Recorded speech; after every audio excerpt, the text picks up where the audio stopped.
Good afternoon, everybody, and welcome to the 2025 Wishful series brought to you by R.O.I Management. It's another year, another Wishful series, and we welcome you from beautiful Belgium. My name is Jordi, alongside me is Danny. He will be my co-host this year. Welcome, Danny.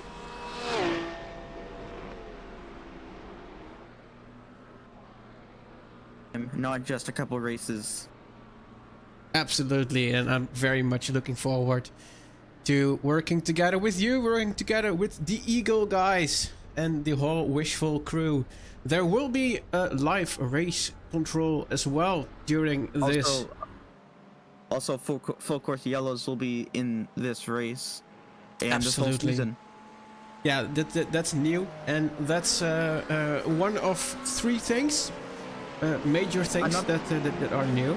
Another thing is the LMP2 class and the GT4 class is new. LMP2 class replacing the LMP3 class, and GT4 replacing P Cup, my personal favorite. Yeah, absolutely. And on the note of the race classes, the qualifying format has been changed up as well. In the 2024 series, the qualifying would start with the LMP3 car being the fastest car. Now that's the other way around. So in about 5 minutes and 20 seconds, qualifying will start, and we will start with 15 minutes of qualifying for GT4, followed by 15 minutes of qualifying for GT3, and then the LMP2 class start. No, I think it's the other way around. LMP2 is quick. It's first. No, I think it's GT4 that starts. Yeah, it's GT4 that starts. Let's see what's gonna happen. It is the other way around from last year. So in about 4.5 minutes, let's be ready to start. And the race control messages, which will include the qualifying start times and such, they will be heard on live stream this year as well. So if it's either one of our race controllers or one of our organizers, if they say something in the iRacing voice chat, which they will be the only people able to do so, then it will be heard live here on Discord as well, with a little notification at the top of your screen. So on to more important things, Danny. The Wishful 2025 series already raised 2,310 euros. That's 66%, so about halfway of our main target of 3,500 euros. Before the green flag. Yeah, absolutely. let's do that.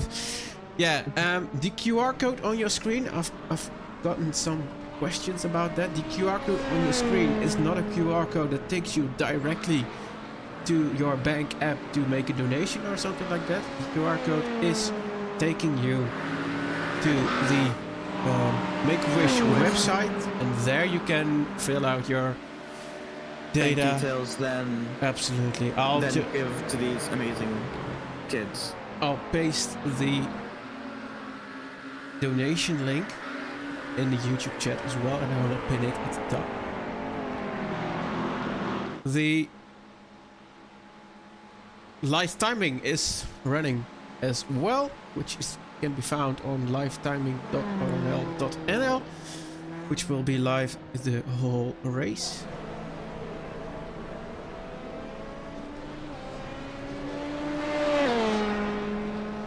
We have a little request to have a look at the reaction car. Jamie McEwen wants to see his mates, his brothers, Belgian brothers, Steven and Sven.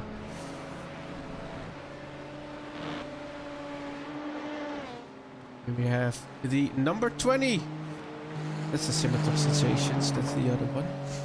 Sorry. In the new Acura. Yeah, it's the new Acura, yeah. It's one of the only GT3s I do not own. I own all but the Acura, the Lamborghini, and the Audi. The rest I own. So, Reaction Motorsports, Steven Verelst and Steve Daniels. Here we have the car. Starting with number 29. Steven Verelst currently behind the wheel. So yeah, I was about to copy the link into the Discord, into the YouTube chat.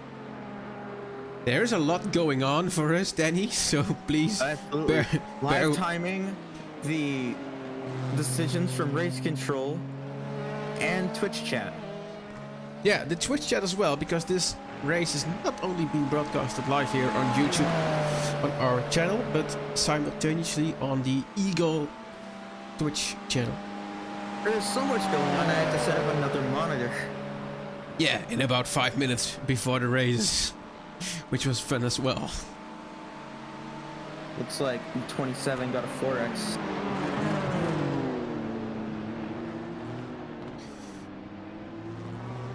For heavy contact with another driver.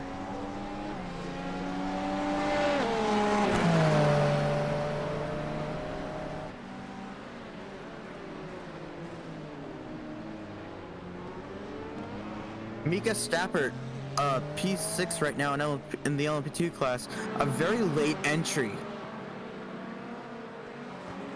Yeah, they joined only a few days ago, am I right? Yeah. I invited him in the off season. Oh, spin. Kevin Daniels. Not having the cleanest practice today.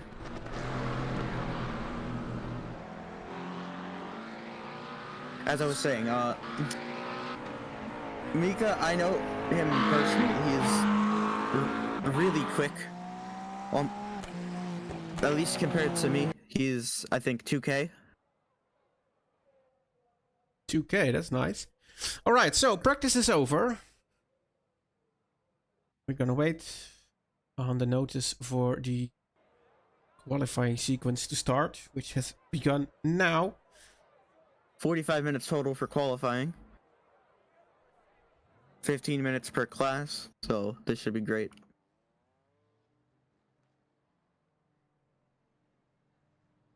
No cars on track. There we go. GT4s are starting. So the least fastest class is starting qualifying. And we did That's a new BMW right there. We did that because we want to build up the leaderboard from the bottom up. From the bottom up, indeed. Okay, so only the GT4s on track, please. Only the GT4s. Message from race control there. I feel like it's a bit of a late message. Yeah, I think one other car was trying to join the track, not being a GT4. That does make sense, seeing how last year it was the other way around. So the confusion does make sense if they were not in the briefing.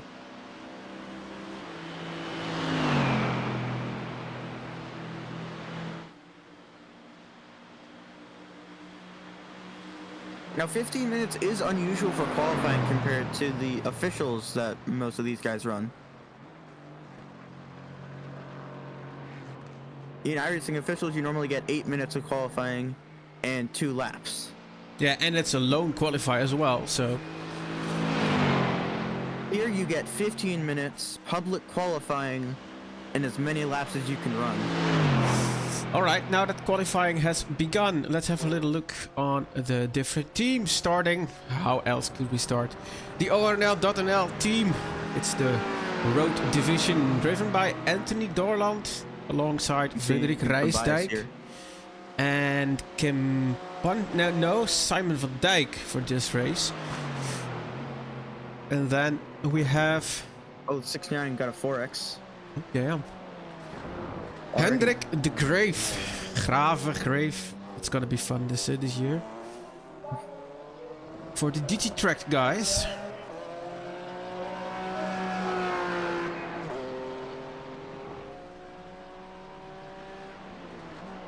I'm gonna do a little search for them. It was And them it's- that got the 4X. It's team C. So Hendrik now in car and teammates Hans Poelmans and Kim Beheid. Those 3 drivers are running that team. You can pronounce those for me. It's gonna be fun. Justin Noel. That's gonna be a little bit easier. SGS Racing. Driving alongside Sibren Stoel in the 68 SGS Racing Mercedes. And we have the 777 car. Lander van de Brander. That's gonna be fun as well. That's an Eagle team. Eagle Team D. Together with Kenneth Franken and Stefan Kermans. Also in the Mercedes. I'm gonna reload the liveries one last time because I do think they have a livery. I'm not recording me. Recording me at Imola. You would think that an Eagle driver would have a livery. Yeah, I think something has gone wrong with setting up the team. But well, up They've done a over to the next, it's the 27 car. They have a livery. Kevin Daniels, DDK, one of the sponsors as well, in the top right-hand side of the screen. And I believe the Daniels brothers actually ran GT3 last year. yeah, but now they're now into, or they're now also sponsored by Eagle. So indeed, it's Kevin Daniels driving right now. Then it's Davy Daniels, also in Team B, and Brecht Berings also in Team B from DDK by Eagle Speed. I do hope that there isn't any race control bias towards Eagle. No, but because I know who the race controllers are, and they are neither ORL, neither Eagle drivers. So that's gonna be fine. And there's a very clear set of ground rules for those race controllers as well. Absolutely. Kevin Daniels currently sets the fastest lap with a 28.771. Alright, so I will restart trading paints. Mr. Tim, thank you. Oh, that's a crash. Big crash. Dante Olivia of Landis Racing Team puts it into the wall. Luckily, it's not the race. Driving together with Thomas Appelen and Benny de Brakela. While currently there are new liveries being downloaded. That's the little starting issues as well. For He's a gone new to the season. gravel. I have the Twitch replay on here. He just got into the gravel, and then that just spun because his rear-wheel drive. The rear spun, so he's pointing towards the wall. Then that's an oopsies from him. Yeah, you're gonna feel that. Lander currently quickest out on track in the 777 car. Let's see if they have a livery already. My trading page is downloading right now.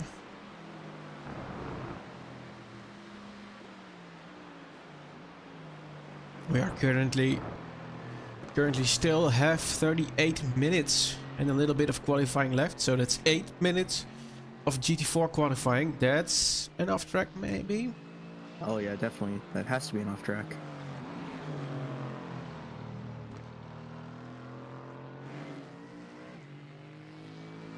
No, it is not an off track. 228.6 is a seriously fast time for a GT4. Absolutely. It's right on the money. I No wonder how files close to these. download. Let's have a little refresh then. Wonder how close these GT4s are going to be to these GT3s. Hopefully a bit farther apart from peak up to GT3 last year. It doesn't seem to want to update the paint. I have another app. He has a backup. Yeah, I have IR paints as well. Instead of... Oh, I need to connect the client. That's gonna be fun.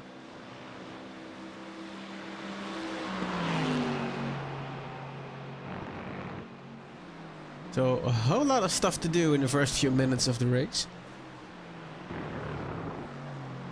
Now I need to connect the app.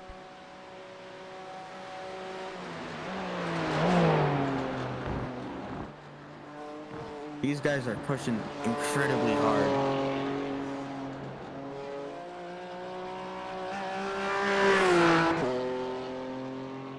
Justin is 2.4 seconds behind Kevin. That is a decently large gap between first and fifth. It's definitely not ideal.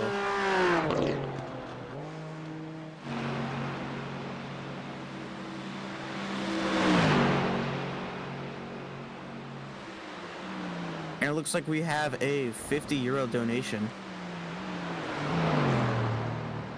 Can we see from where it is? I think we can. No. Donation. It's from... Is it from you? It is not from me. It is from a guy named Danny, though. All right, I can't cool. afford that. Oh, it's cool. It's cool. We can imagine it's from me.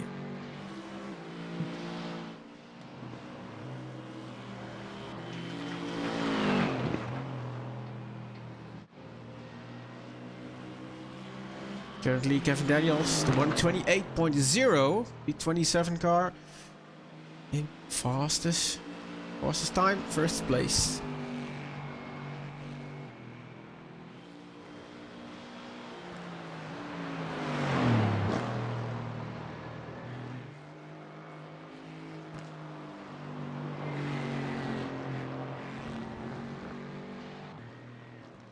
Whenever I look up RNL, I keep getting Oak Ridge National Laboratory. Yeah, yeah, that's something with the same name indeed. Yeah, can't do anything about that.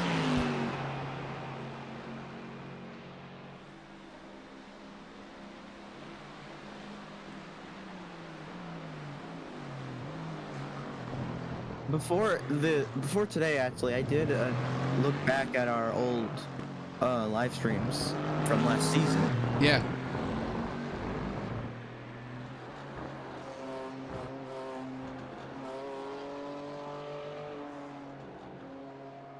Just Man, we gotta get 20,000 more subscribers on here to beat Oak Ridge.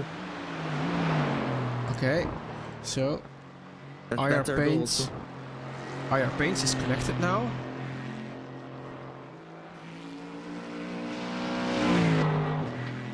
See if we can get it sorted. I now have both the YouTube up, Twitch up, race control, telemetry, donations, and the rule book.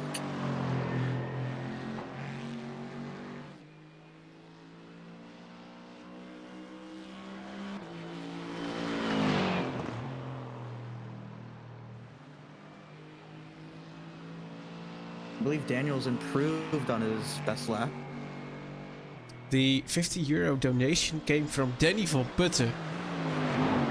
Alex just informed me, so thank you very much for your kind donation. Brings us closer to the goal.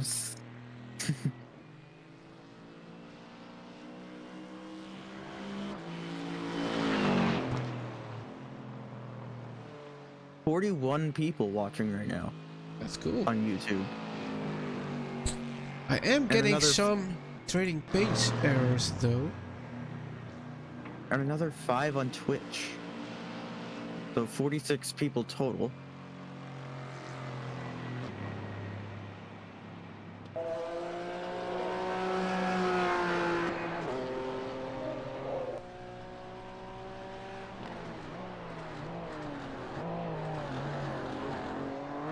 And if some people haven't noticed already, there's a new scan of Spa.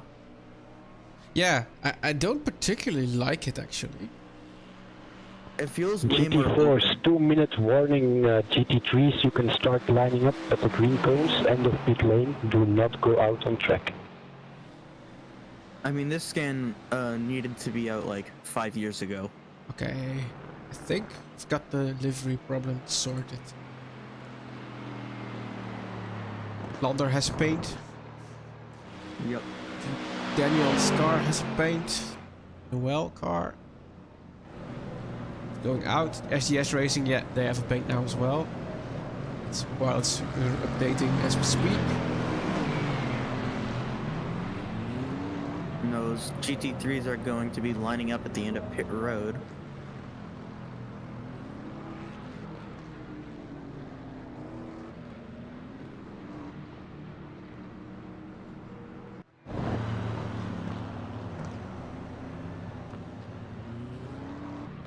GT3s are now coming out of the pit lane. Kevin Dekker's there.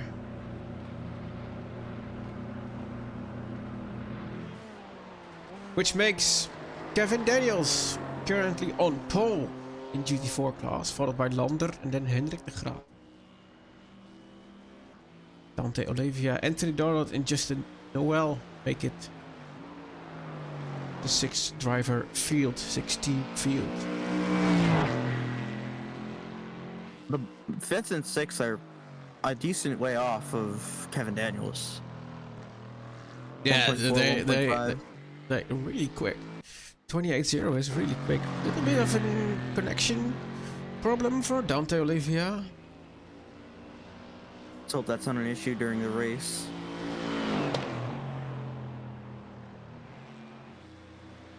Daniels. GT4s, your qualifying is ending. Finish your push lap. GT3s, you can go on track. Watch out on the pit lane exit, please.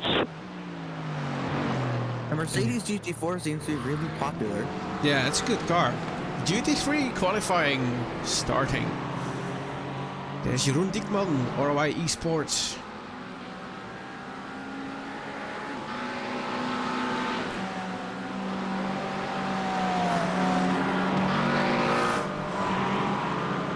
Brendan Tabone for SimCity Racing, new this year. Driving alongside Peter Spijkman in Lauderstade. People watching ORNL for a few years should know those names, Laurens and Peter.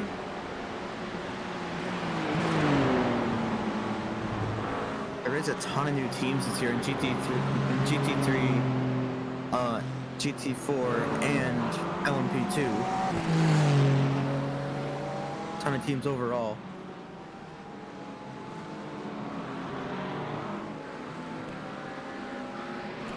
Kenny Hermans driving for Vortex Team Red.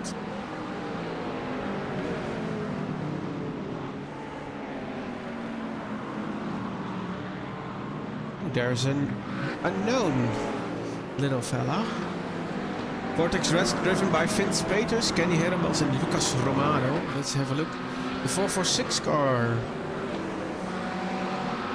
Thomas van der Bosch is not coming up in our system. Let's have a little look. There's Lander parking up. I do love the McLaren. I feel like that goes without saying for me. No, indeed, Thomas is not in.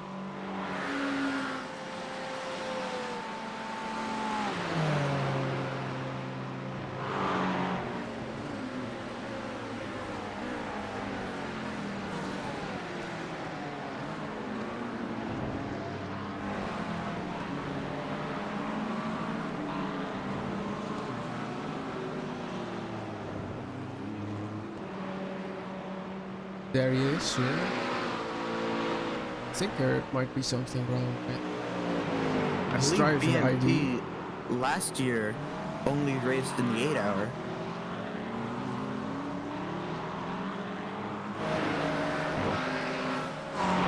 Let's have a little look. 8-0. Yeah, there was a little typo there. Okay. 99 going for that wide entry, then go flat out on that straight.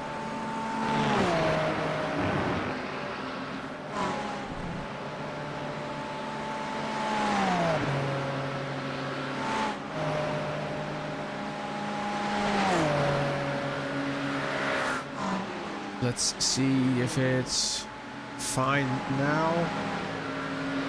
The name is there and the logo is there, all fixed. Thank you very much. Yeah, we do see some familiar names. One of those names being Dries Morris. In the McLaren this year. Yeah, and now driven by Max Speed Racing 348 team.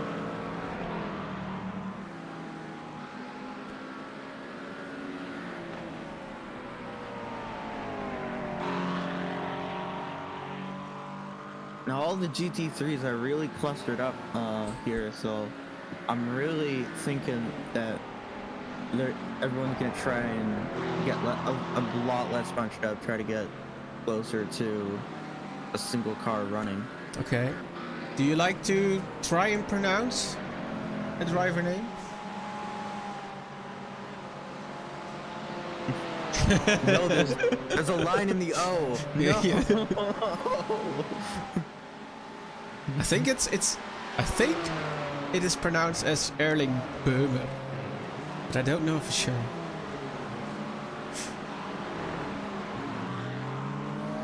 I knew it was gonna happen. I knew you were gonna do it to me. This is gonna be easy for you. Andrew Fraley. Games out a bit too much, maybe. I can tone that down. That's gonna be quite easy. Please let me know if it's better now. Sim Sport. Chris van Gucht in the beautiful Mustang. It's not the best GT3 for me personally, but it's my favorite one for just driving around and listening to the engine. Absolutely, yeah. So I talked to the organization in front of the race, and the R.O.I esports team, that's one to watch for raw speed. It's the Viraco esports boys. They are always quick. Whenever they enter a race, they are quick. We have Rutger Herbos driving Team Grey.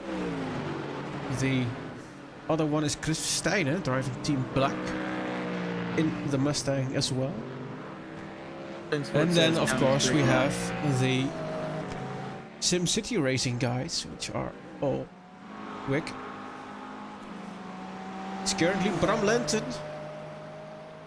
He is a Viraco esports driver in first class, Q16.9, followed by this Brandon Tabone, SimCity Racing. And I think Danny, SimCity Racing has ties with Kurt Busch, if I'm not mistaken. Hey, it's a driver I know. Yeah. Alright, volume is great now, thank you very much. What was your first motorsport that you watched? My first motorsport that I watched, I think it was DTM, and then going sit in the dunes at Zandvoort at real life. I think that's what the first motorsport I actually watched. My first motorsport, surprise, surprise, NASCAR. Yeah. Back in 2017, and then the same year, I went to the New Hampshire Motor Speedway to watch a race live. Yeah, you think actually that there are a lot of dirt track ovals in the USA. Or there's 2 tracks total in my state. Which is? What names? I know Lime Rock is right under me. Oh, that's a great little track. Oh yeah, it is. I love it. Actually, Lime Rock and the Skip Barber car are kind of the reason we have iRacing right now. Because the iRacing owner, the initial owner, was driving the Skip Barber on Lime Rock and wanted to practice that on his computer. And that's how iRacing got built. And another main reason why we have iRacing is NASCAR Racing 2003 season. That's what the base handling was built off of. Oh, the papyrus days. It takes me way back, yeah. Steven Vaas from Pegassi Motorsport. Also a new name, which popped up on the 24 Hours of Zolder. Currently still Bram Lenten in first position. Followed by Brendan Tabone, Andrew Fairley, Yannick Meuleman. Then it's Chris Versteijn, Arend Vergouwen, Chris van Gucht. Can enlarge the leaderboard a little bit for now. So we can fit more. For now. Yeah, I have to shrink it down in a few minutes when the LP3s start. I'm surprised my GPU is holding up with the two monitors. Yeah, I'm rendering iRacing still.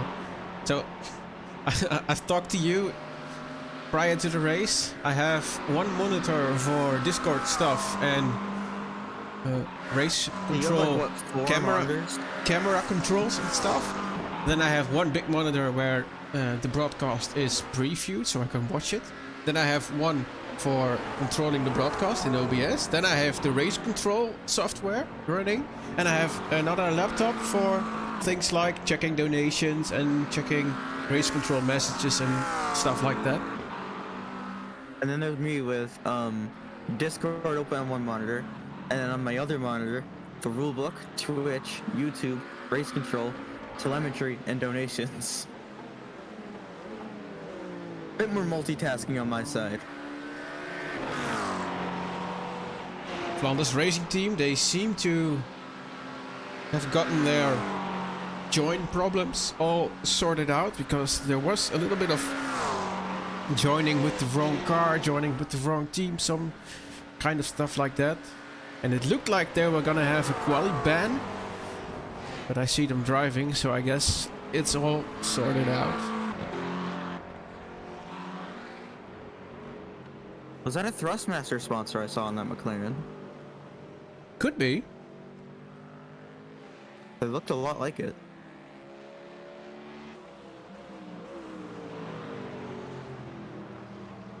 Let's have a look.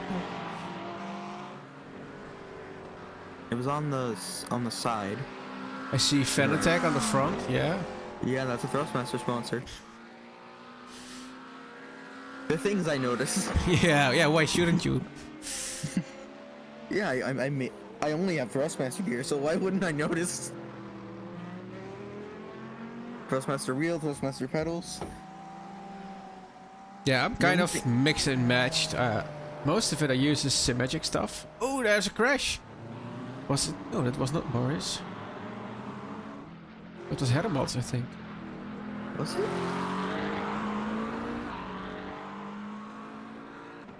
The 16, the 725, and the 17 all have 4Xs. Yeah, it was the 17. And the 99 has a black flag. And just got its clear. Yeah, he cleared the black flag by hopping into the pit lane. So, 3 minutes of qualify left for the GT3 class.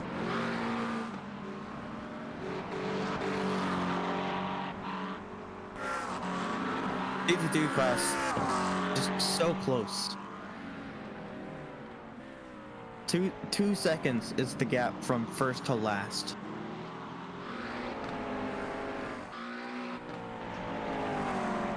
And the top 5 is within 3/10 of each other. Tom J. Weston driving Team DDK. Kiermeijer, also a new name for Mach Speed Racing, the 350 car, which is driving with start number 3 74 or 47. 4-7. So that's okay. Cool. We have Dirk Bouts, of course, driving the Vortex Gold. I actually talked to Gordon Marshall about his disappearance from Wishful. He's like, I didn't really want to do Wishful since they got rid of P-Cup and there's not many other cars that drive like it. At the green cones end of pit lane to not go out on track. So I'm like, yeah, I understand, but are you gonna at least watch the streams? He's like, yeah, I'll watch. Yeah, everybody's welcome to watch. Message there from race control telling the LMP2s to line up at the end of pit lane. You gotta shrink that overlay again.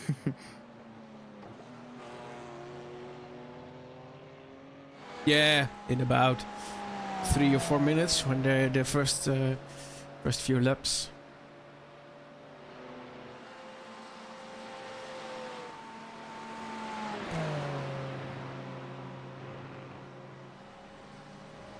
A little under 16 minutes to go in qualifying.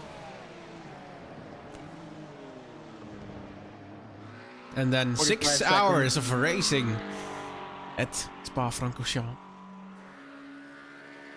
So we started in sunrise conditions, still are.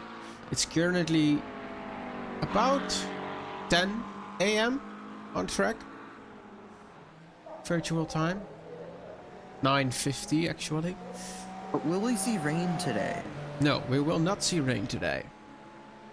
There will be no chance of it. There are some races that have a chance of rain this season, but not the opening race at Spa. Oh man, they don't want too much chaos. Meanwhile, it's Yannick Meuleman with a 2:16.8. GT3 qualifying is over. You can finish your laps. LMP2, you can go out on track. Stay on the right side on the camel straight, please. There's a lot of gravel there on that curb.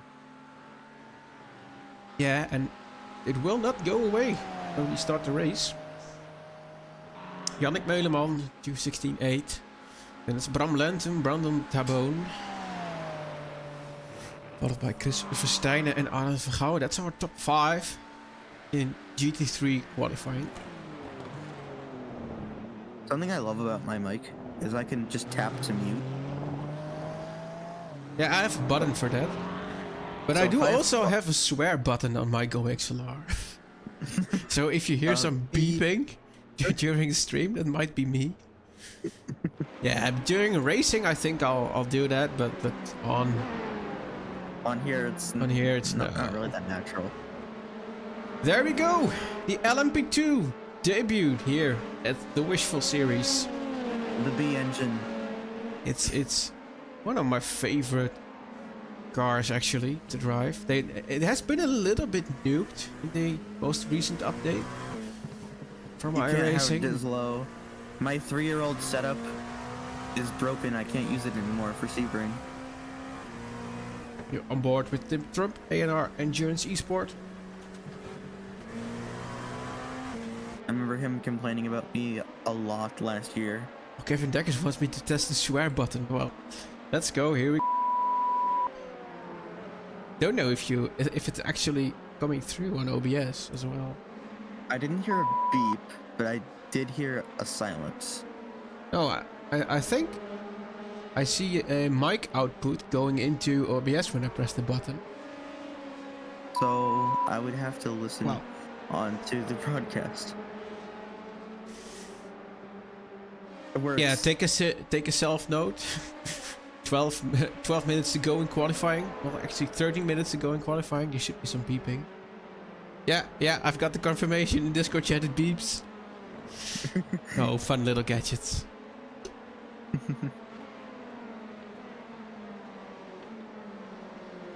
Came just with a smiley face.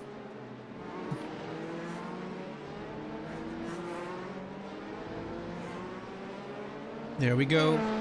On to the straight for the first flying laps of LMP2. Release the Hornets.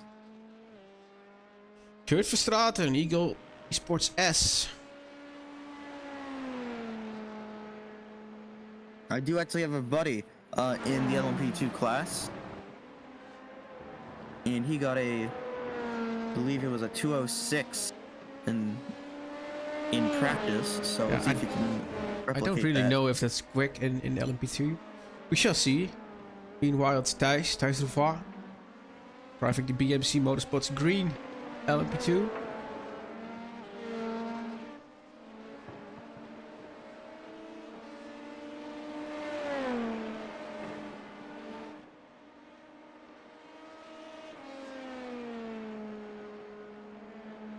Together with Liam Lardino and Luc van der Broek. And then these are the ones to watch if I need to believe the race control. CKS Racing, Koen Klopman behind the wheel right now. They won the 24-hour.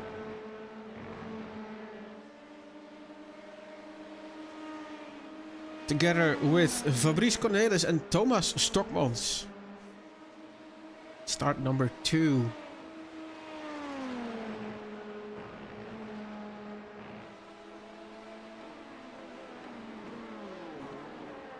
.205.3 is spin from one of the BMC guys. Is that gonna hurt for Koen Klopman? I think it just might will. Probably. Yeah, there, 3/10 down. Also new in the Virago Esports crew, it's the 353 driven by Maxime Robroek, teammate Ricardo Bichlewski.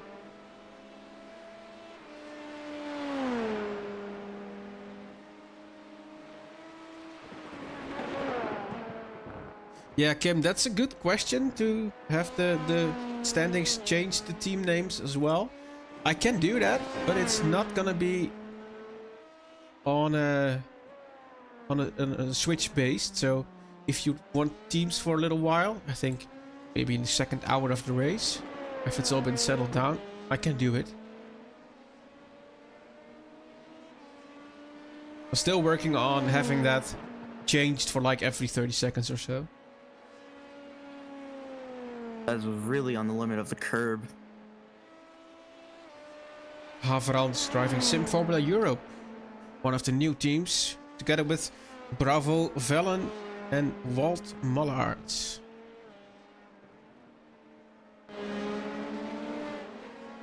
Looks like a 205.3 is our fastest lap in LMP2. Oh, R.O.I Maas going off the track.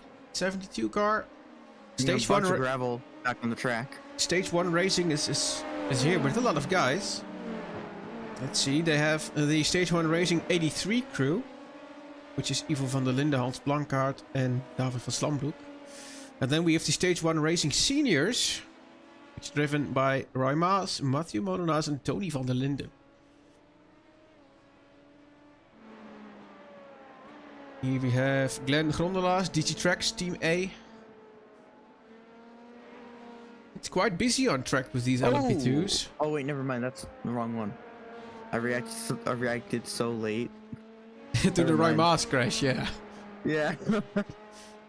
I reacted late. Meanwhile, Koen Klopman, 24960, which makes him 600th of a second faster than Michel Haverans. Then it's Robroek, 0.3 of a second. Stefan Le Guin, Kilian Klaas, Dylan van Zwijgenzelven and Ivo van der Linde. That's the top 7. I think we can make it a top 8. Yeah. Arne Vaas. But there he goes because Ivo van der Linde now in 8th position. Owen Klopman with a 204.9. 77 car driven by Kilian Klaas. Speed Academy team. Of course, there are a lot of Eagle. Of course, there are a lot of Eagle teams on the different classes. And before anyone asks, yes, they have all paid to join this series. Otherwise, there wouldn't be so many donations as well. Stefan is having a little scrap, Stefan Legban, with the 353 car. Which is Robroek, ik zie.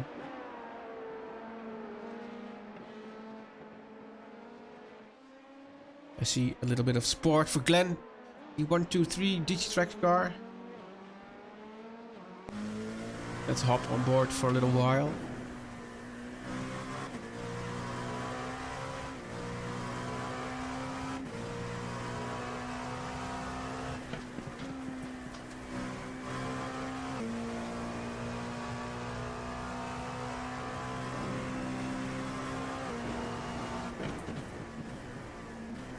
Spa actually really is one of the classics in iRacing.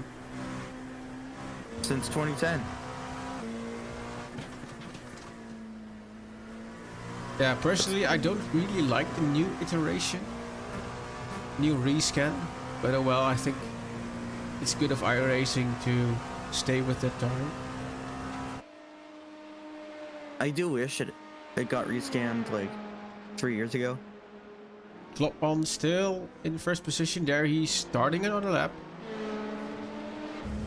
Going real wide there to get that run onto the front straight. Yeah, let's go on board for this flying lap from Klopman. Still 5 minutes to go in qualifying. Down the source, it's a very tight corner. You have to use all the banking there to get the car to turn. Yeah, you just have to turn in to the wall, actually, and then open the steering wheel. You can see the sun there, just very blinding to these drivers.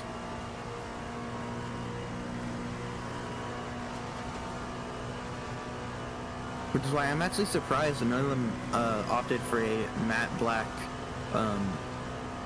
front.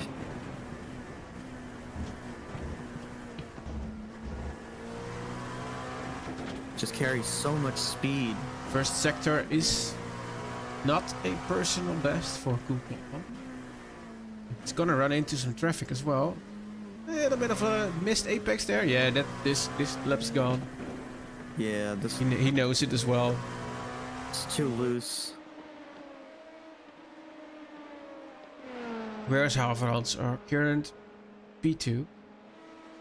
It's in He's Formula Europe. Incredibly close. It's only one of 5 teams from over 50 teams that did not submit a team logo. And that's a bit of a shame, actually. But you can't have it all. Let's see what they can come up with next lap. Or no, not next lap, next race. If they submit a logo. This is Thomas Menger from JD Sim Racing. Also a new team from the 24 Hours of Wishful, driven at the 14th and 15th of December at Zolder last year. I mean, barely last year, but last year. Yeah, barely, yeah. Let's have a look at Smith. Morgan Smith, WBM Racing. I do like the red chrome on the back. Yeah, it's a nice livery. Absolutely. Nice Lommelen. and original. Lommelen, there you go. Par Lommelen. I feel like I know I've seen Lommelen drive before, but I don't think he was driving for R.O.I. Esports. I think there has been a little bit of a transfer there. If I was to drive this year, I would have been on a different team. So the Goya Autosport crew, they did run in the 24 Hours of Zolder as well. I think they ran it in the GT4 class and were quite quick there as well. But halfway through the race there was too much damage and they had to yield, unfortunately. Let's see how they're gonna do it today in the LMP2. I do have restrictment news on the Wishful entries. All of these drivers here are above 1.1k. Yeah, at minimum. Oh, Michel think Havrans. Sorry to interrupt you. New pole sitter. With only think I 6,000th of a second. 2:04.954 is the new time to beat. Alright then. I have a feeling I caused the iRacing rule change. And that might actually be true.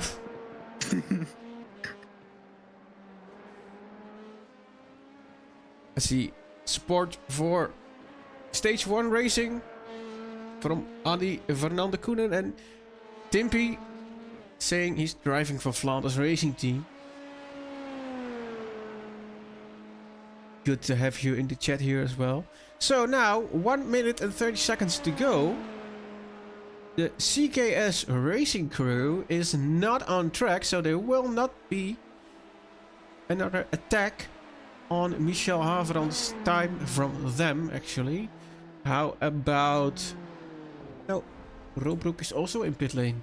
So P2 and P3 are currently in pit lane.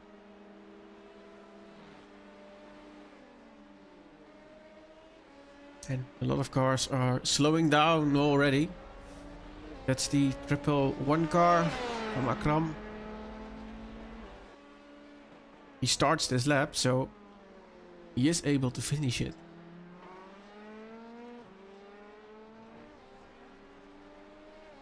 Arne Vaas.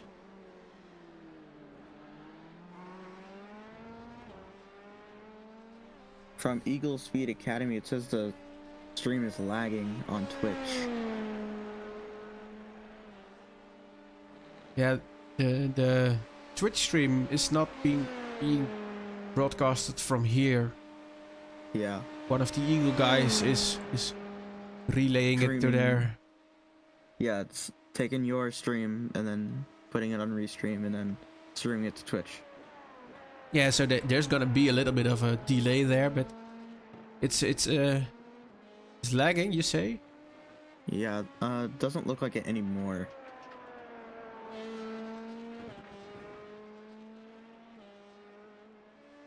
Like 20 minutes ago, it was incredibly blurry. Yeah, I think it's I quite... think that's. I don't think that's on your end because. No, I think Alex is streaming that, and he's also racing. So yeah, that could be it. Yeah, could be a little bit of a network issue there. Because I'm on your YouTube stream as well, and that looks perfectly crisp to me. Yeah, to be 100% honest, I had to tone down the graphic settings a little bit with so much cars on the new Spa scan. And during the start, it might get a little bit tricky with FPS, but just bear with me and I'll be fine. Which means I would have to turn it down all the way to do this. Yeah, but I think you are putting money towards a new PC, right? I am. I'm going to get a 3060 Ti. It Yeah, is a bit that's lower. a good card. It's a bit lower than I'd like, but I need a new PC fast. Okay, so I was a little bit scared to already have a race control message on the board, but it's just a test message. So all good there.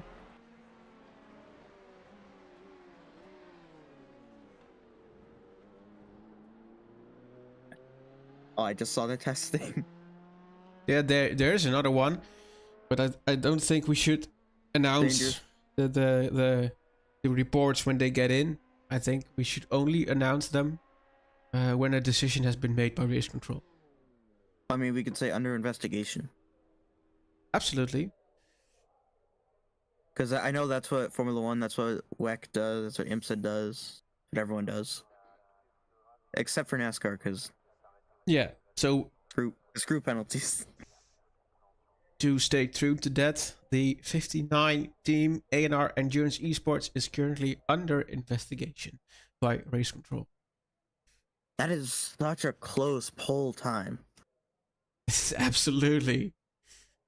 And then Maxim is not off by by a lot as well. And then we have Stefan. Everybody, the start line of this race is on the endurance pit lane. We want to see 2 nice lines to the bottom of the radio. I don't really know if the race control messages are getting through in volume on the stream, but this was Alex Byens just reminding the drivers when they will be starting. That was Clay's. Yeah, but it was Alex talking. It was Clays behind the wheel of that team, so my system thinks it's the driver talking. Yeah. That's something I'll need to change. Oh, I need to turn on the intro. There we go. Michel Averald, Sim Formula Europe, and Koen Klapman, the front row of the LMP2 drivers. And it's Maxime Robroek for Viraco, followed by Congrats Stefan. to all the pole sitters. Have a good race, guys. Have fun.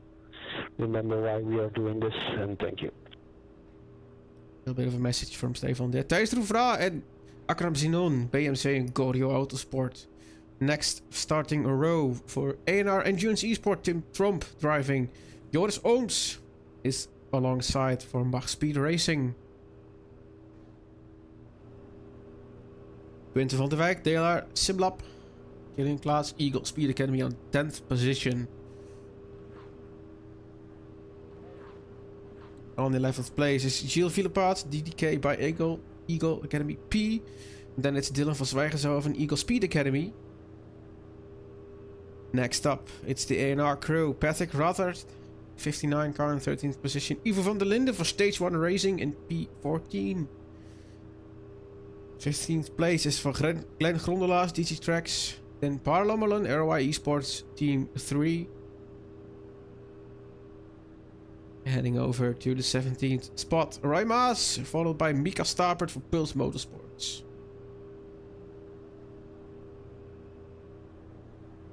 th position, Thomas Menger, JD Sim Racing, followed by Kurt Verstraeten, Eagle Speed Academy. Esports Team S. It's a big grid. Yes, absolutely. 21st position, Erik Johansson, followed by Morgan Smith, 22nd position. There are our GT3 runners, Yannick Meuleman, BMC Sport Yellow. Viraco Esports Team Orange, Bram Lenten in 2nd position. Then it's Brandon Tabo and Chris Versteinen. I hope we'll get through the start grid well before the green flag. There's Adam Vergouwen, followed by Kenny Hermans, Vortex Team Red. On to 7th position. There is Andrew Fairley, followed by Richard Steven, Simbatok Sensations. The 9th position and 10th position are for Chris van Gucht and Steven Verelst. Nice livery, that Reaction Motorsports car. Absolutely, yeah. I love the red. 11th position and 12th position, Dries Rothard, Kevin Dekkers. The DigiTrax Racing crew. P13, Jeremy de Boeve and Thomas van der Bosche in P14. There's 24 cars in 223. I don't think we're gonna get through it. P15 and P16, Rutger Herbos en Jeroen Diekman.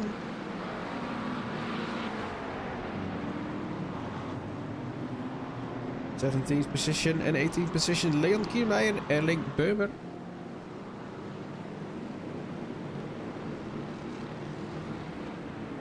Dries Morris and Tom J. Weston are the next two.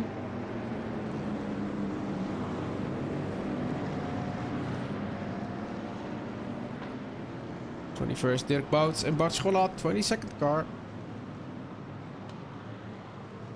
We're not gonna get through it. We might. Steven Vaas and Thomas Appelen. I have the camera be ready. We start on the next straight, so it might be done. Kevin Daniels and Lande van de Brande. Sorry. 3rd and 4th for GT4. Hendrik de Graaf and Dante Olivia. And I think 5 and 6 and that's it.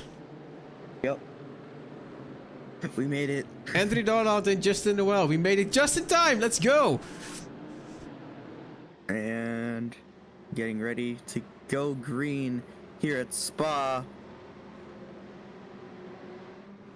And we're green here at Spa. Straight into Eau Rouge we go. There we are. The LMP2 field is underway. It's Koen Klopman in first position.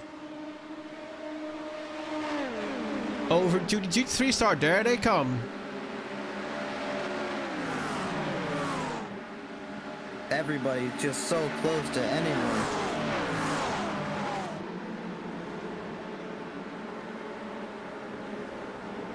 How about the GT4 runners? There we go.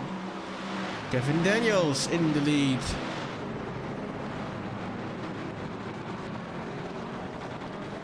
Ooh, there's some issues there. Big issues there. Is that on you or... Oh! Was that a driver I saw going backwards I think into it the tire was a barriers? very big crash, yeah. Hello, trees. Don't really know what's going The on 43 right now. got a meatball flag. 43 with a meatball. 88 with the meatball.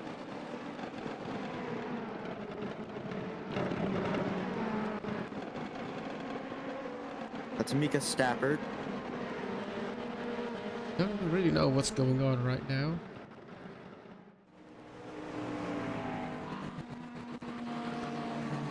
This looks like I took it with my phone. Because we're not getting any of the cars. I have a feeling it's it's on your end. Yeah, I'm working on it right now.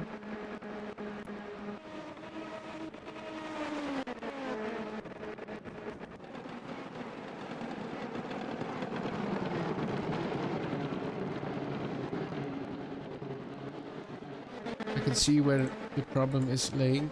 It's in my CPU.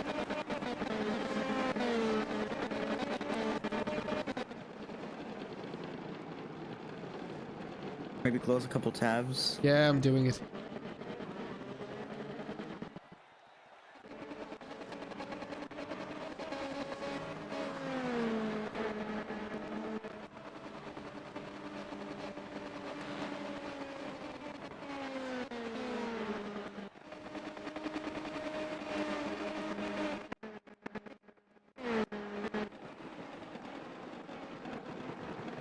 The 60 got a meatball flag.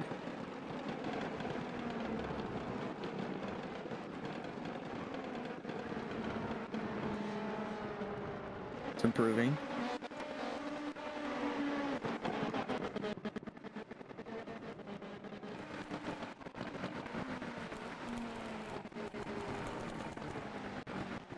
Already have some people into pit lane.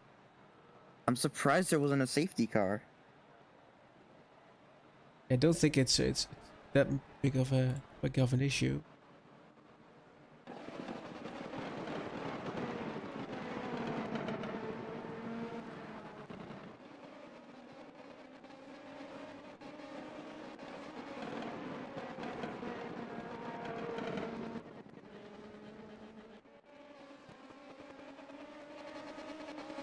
Yeah, I know the cars are flickering and I'm trying my best to fix it. We're working on it.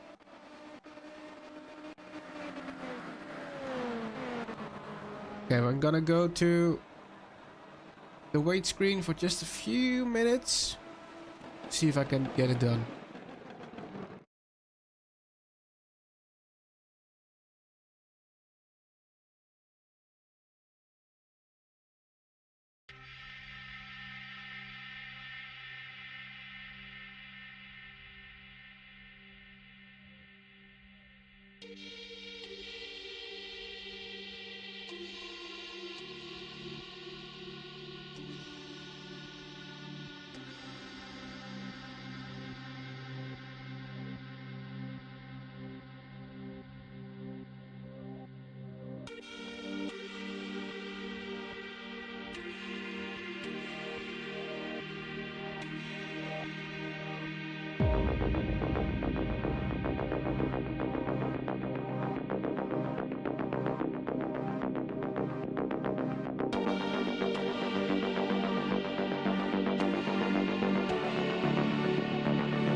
There we go.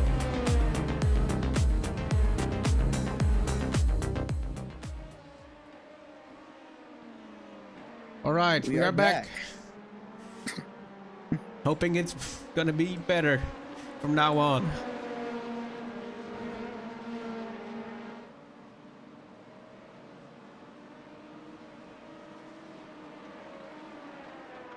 Let's have a look.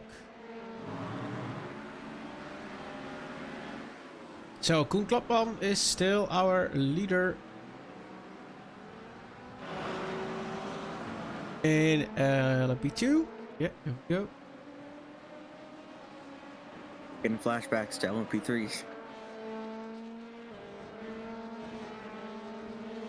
And then let's go to GT3 class. There we go. Oh, that's still very much bunched up. It absolutely is.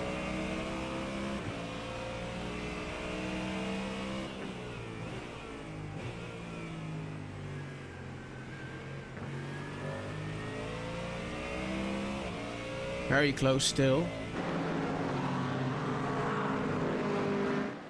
Absolutely. I do like the red on that McLaren.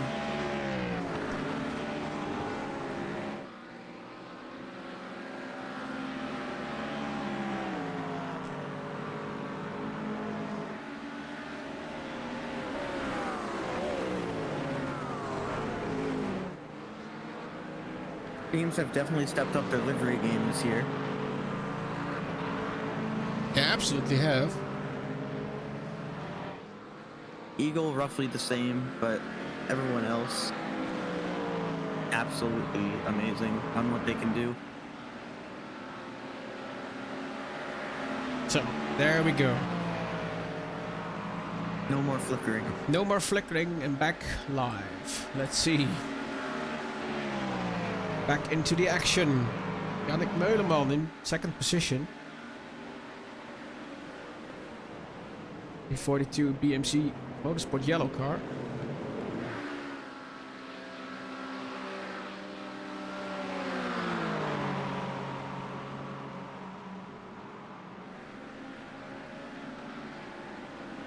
GT3's field is nice and bunched up still. We have a conclusion on the qualifying report. Yeah, it's the No 59 A&A in our Endurance Esports team. No further action is going to be on that report. Cool. So no penalties for anyone so far.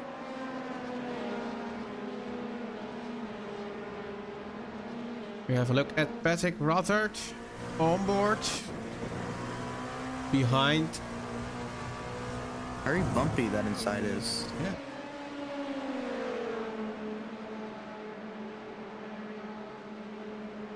Behind Quinten van der Wijk.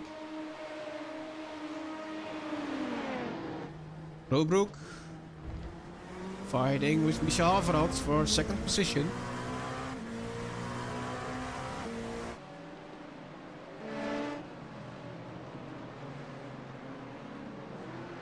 Chris Morris also fighting. There we go. Teammates.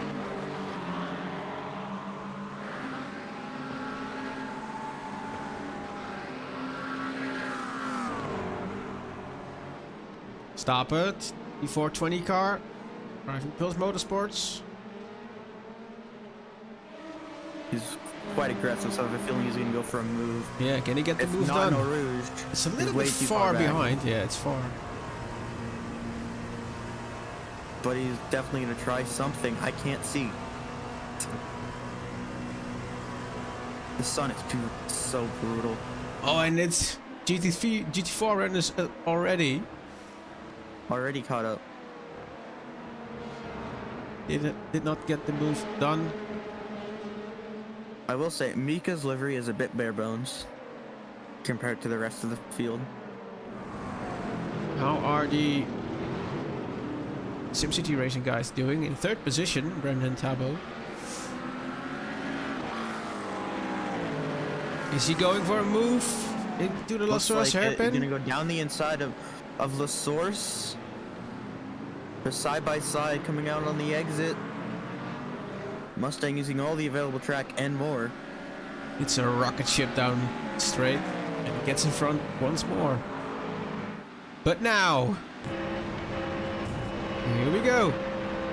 On to the Campbell Straight. Is there gonna be a move? He is defending the inside. The 42 He's gonna go car. around the outside. With the help of the slipstream, he's gonna try and go around Oh, the he gets it outside. done. I believe there Gets- was a tiny bit of contact there. Three-way battle between Van Zwijgertshoven, Van der Wijk en Ivo van der Linden.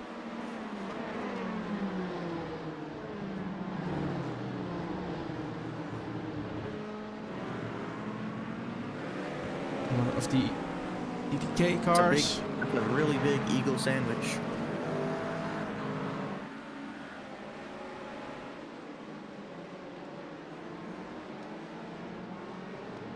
Roy Maas there.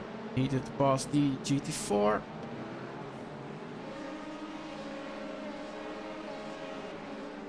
Then we have Smith as well.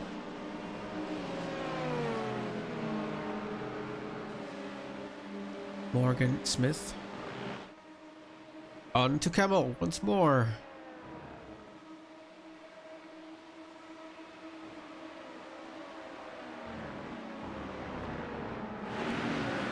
Adam Vergouwen. LMP2s are just now catching the GT3s. This is our race leader. Looks like an old Force India from like 2016.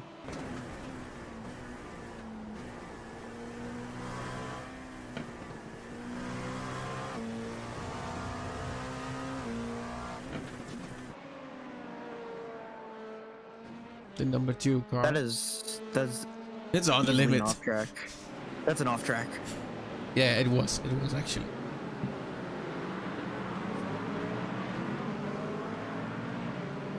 That's a little bit tricky there.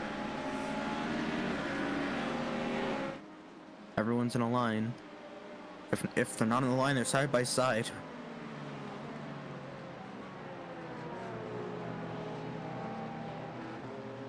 The LMP2 must hate this because of just a pure amount of dirty air.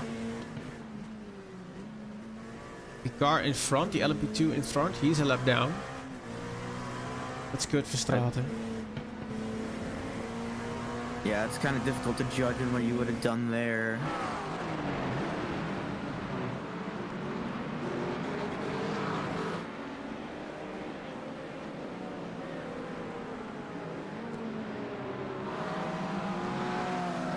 Rutger Herbos is driving behind Jeroen Diekman.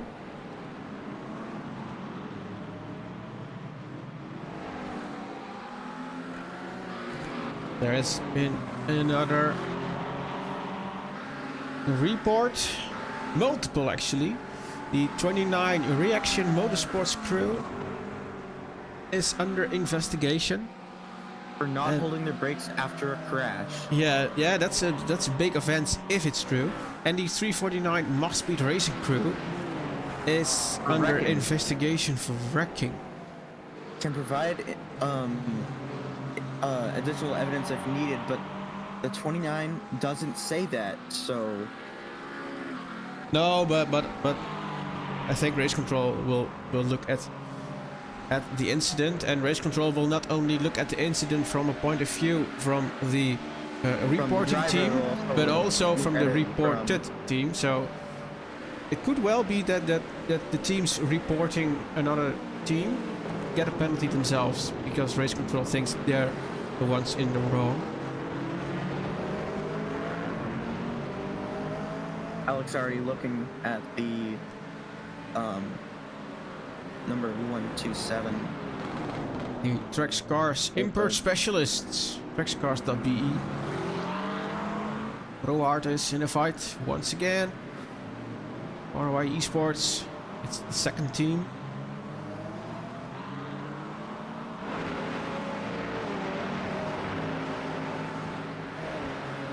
Down to Rouge they go. Up again onto Camel. Dries Morris is in the fight as well. A lot of action on the Camel Straight. Can he make a move on his teammate? Down the inside he goes. Or is it going to be team orders? And in front it is... Yeah, Dries Morris, he got the position. Absolutely well executed. There is the Trackscar. Schollaert. He didn't get the move done. There is a lot of McLarens and Acuras in this race. Lumbelen. In a bit of a sandwich. Oh, this could go horribly wrong. With just the slightest of contact. But they stay in position as of right now. Them as well. Wait, was that a car in the grass? I don't know. I think it was a car in the grass. Yeah, Erling Böhmer just hit the grass. I think he was, indeed. The one blue frame I see. The one just still frame I see. I just see a car in the grass. It wasn't for this though. No. Okay. Back to live.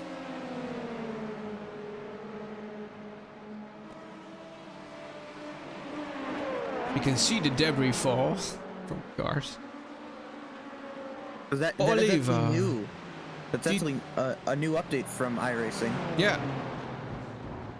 Debris now sticks to the track and moves with arrow.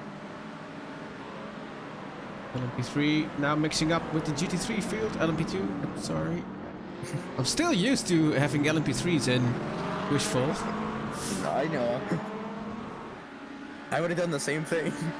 Here we go, 3 cars on to Eau Rouge. I'm surprised I haven't called GT4 pickup yet.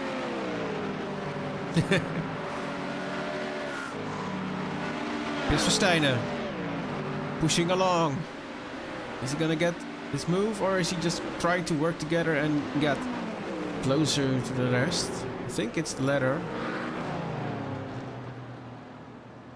Dante Olivia. I do like the gold on that. Yeah, it's kind of the trademark for the Flanders racing team.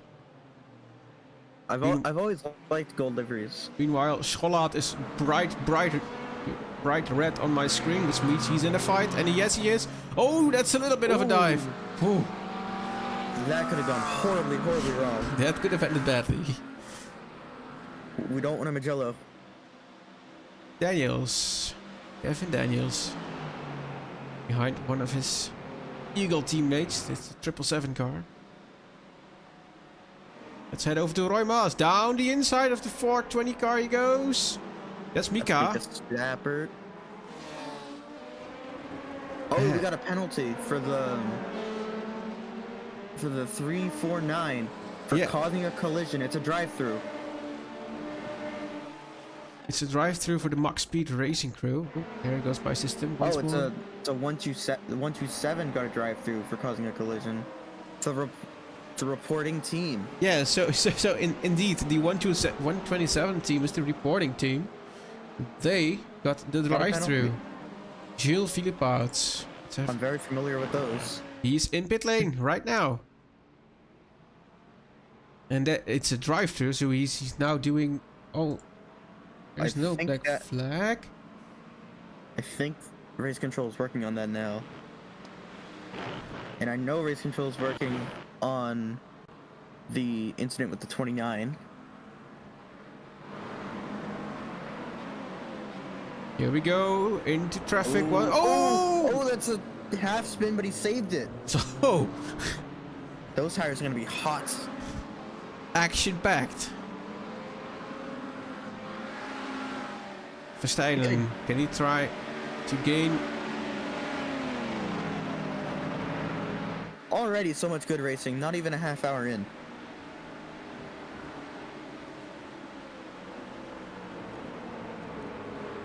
Oh, you hate to be the number one LMP2 right now.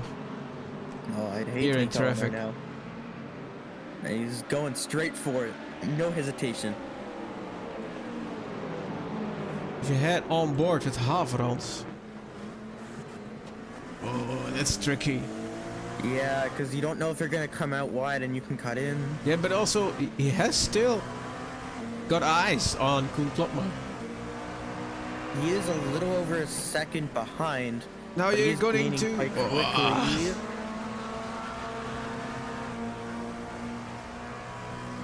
Multi-class racing is just the best. Better than any Grand Prix you'll ever see. This is losing time here. Down the inside, there we go. And down the inside the 32 car. And now the gap is 2.6 seconds again. It was under a second for a minute there. Johansson. Fight for 15th position. Chasing down Morgan Smith.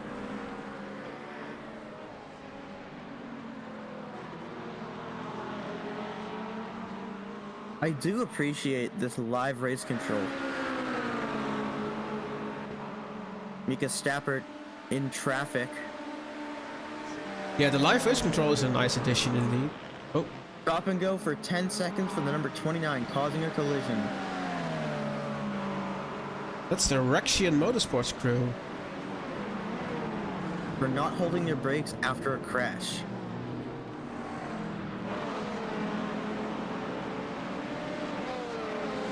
Mika Stappert, I know him personally, he hates traffic.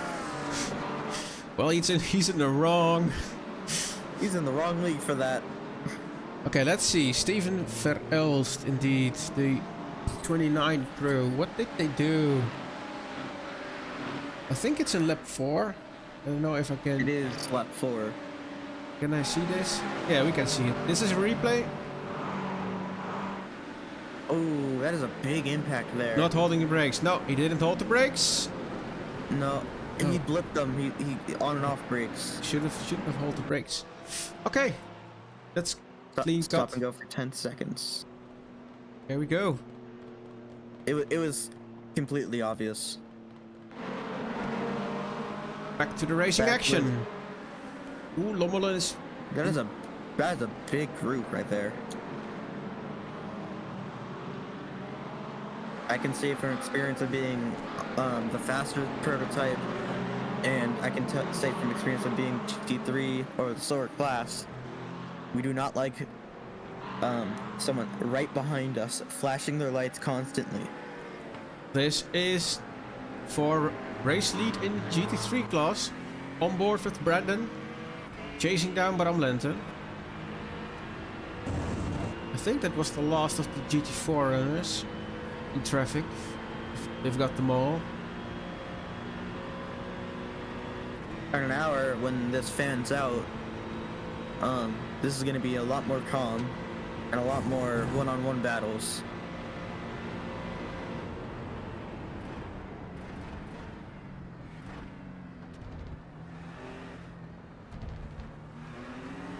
I do appreciate the schedule for being half That's- American races. I think you can guess why. Absolutely. Morris is in the fight once more. And he's heading up the field. Almost into the top 10. In America, we have good tracks. A lot of them. Like, look at Daytona, look at Watkins. Just for a couple examples, look at Sebring. Some of the best endurance tracks that you'll ever find is in America. Oh, is he gonna do it? No. That couldn't be done. I mean, over in Europe, you also have some great tracks, like this track, Circuit des Spa-Francorchamps. You How also about have- Le Mans? Yeah, Le Mans. That's also a great track. I love it. You have... Oh, what else do you have?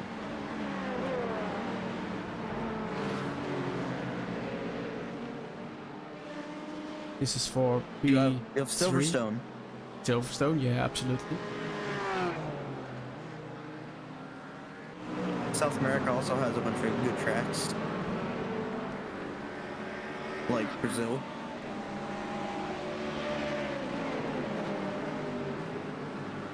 Yeah, and Specifically- for Europe, you of course have Catalonia in Spain. Absolutely. How about Mugello I mean, and yeah. Imola? Mugello, Imola. I mean, I have a history with Monza, Imola, but of Imola- course. Yeah, you I do have a have history it. with Imola. You do. I've gotten better at it, okay? I've gotten better. This fight has been going In my on. defense, that was my first ever race at Imola. So, Yeah, I think the broadcast position is right for you. I mean, yeah. For now, yes. Once I get a little bit more serious into the racing, There Because has right been now- a meatball for Verstappen. right? You will see what happened to him. Let's see. The 4X in lap 12. This is a replay. Oh, that's going horribly wrong. Oh, Oh, yeah, I ow. fear there will be. Is there any? There's contact Oh, between the BMC and the Eagle car, and then the Eagle car saves it. it's not really holding its brakes, and then Saves comes it, across. saves it, not yeah, quite, yeah, loses it again. it's absolutely hits the horrible Mustang. for the Virago crew. A lot of wrecks early on. Oh, Oh, they're both. Oh, there's more. There's more. This Uh-oh. This kind of reminds me of my Imola Okay, this is crash. the same. This is the same crash, but from the Arend Vergouwen perspective. But there's gonna be contact between the BMC and the Eagle car. This isn't the best camera angle for it. I think he just gets loose off the exit. Yeah, but then now it's gonna be more important because here's Yeah. contact. Cause yeah, I mean, I think I'd call that a racing incident. Then there is the 99. Because they're both holding their brakes. They're both Still holding their not brakes. holding their brakes, and the reaction car is also toast. Damn it. That Mustang was holding their brakes.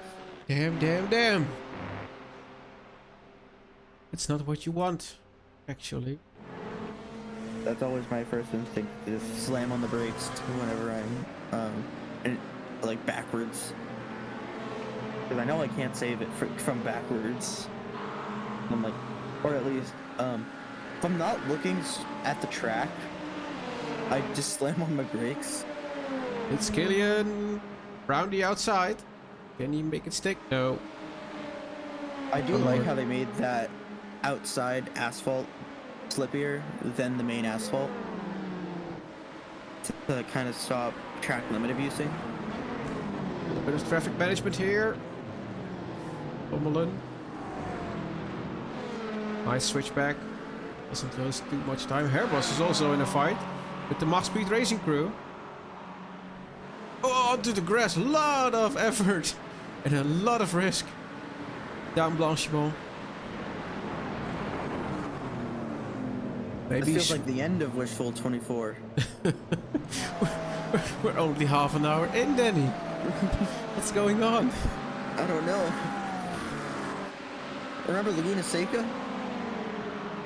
It was like very, very calm at Laguna Seca in Imola. Mugello is when we started getting action. We're race 1, not even an hour in. Yeah, so Man, it's gonna be a great season. so between GT3 1 and 2, still only about a second. Here's Smith. Over to Meuleman. P5 in GT3 class.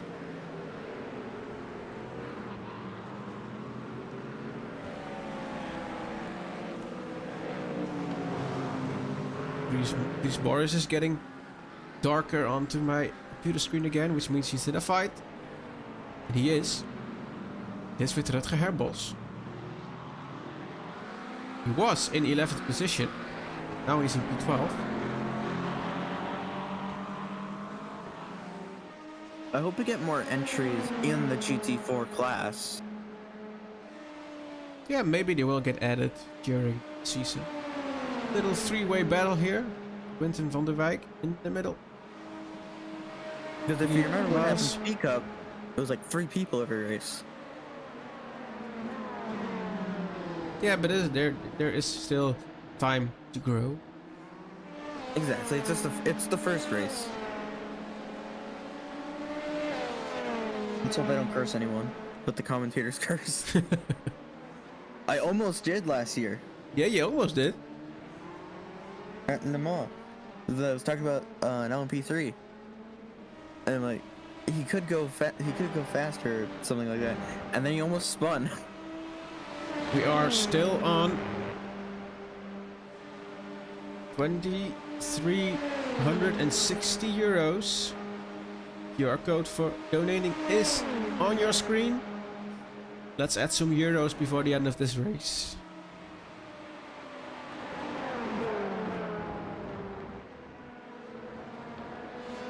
Meuleman. He made the move with his Ford Mustang in the Eagle sandwich. Who's getting pushed by the other Mustang? A little bit of brother love.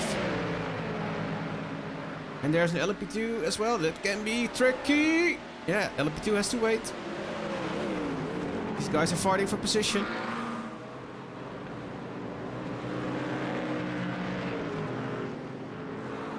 The BMC Ford Mustang made the move work.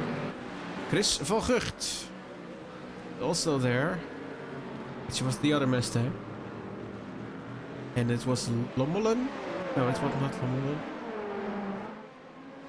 Lommelen is still fighting with the 72 car from R.O.I.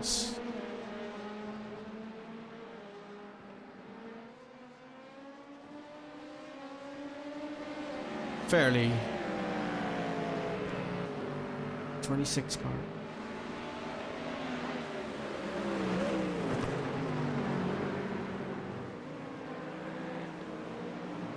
Mika is in the move. He's on the move. 420 car. He's quick. He's quick. He just needs to figure out how to stay calm. Is what I found. Mika's not an American, right? He is Dutch. It's Dutch. So you have Dutch friends, Danny. I do. But his teammate is American. So, whatever happened to the Red X team? Well, I'll tell a story about last year's Walk in the Blood 6 Hours, which is when I said, I'm done with Red X. Basically, it was me and this ex-military veteran. There's a very big age gap there. Yeah. He's in his 40s, I was 16 at the time. And I'm like, okay, you're not using enough curb out of turn 1. You're supposed to use a bunch of curb there. just give them friendly tips, like saying, "Hey, here's how you can be faster." Because I was 5 seconds faster. 5 seconds is a lot. Yeah, and it's me who finished last in almost every race in this series. I did get coaching from Gordon Marshall before, but I didn't tell him that because simply I don't want to be looked at as someone who needs coaching every single race. I get it for endurance races because I want to be on the pace. Yeah, there's nothing wrong with that. And Gordon gives me free coaching because, well, we're friends, so. And there's nothing wrong with giving free coaching to a friend. So that's when you left the Red X team. I'm not done. I believe I sent you a clip of when he said basically, I'll tell everyone what he said. Basically, he said, "You're not my friend anymore. I don't like how you're treating me. I'm done. I'm quitting on you." This is roughly what he said, and he left me alone with 3 hours to go in the Watkins Glen 6 hours. That's not very nice. No. Very disrespectful. I didn't like that at all. So I'm like, if you're gonna keep pairing me with people like that, I quit. First pit stop, LMP2 class, Stefan. I think there is some damage to repair as well. Yeah, the car's a little bit damaged. Yep. And mentally, after that conversation he had, well, I mean, my stint was then the fastest stint I had ever done. Because I was kind of angry about what he said. Because, like, okay, you don't like how I treat you, but how I'm treating you is how I treat everybody else I've met, everybody else I meet. They're fine with how I treat them. So I don't know what's wrong with, I don't know what I'm doing to you that's making you mad, so. And I didn't really say anything about that, but I just did my fastest stint ever because, well, I'm mad and I put that energy into speed. And I was the fastest car on track.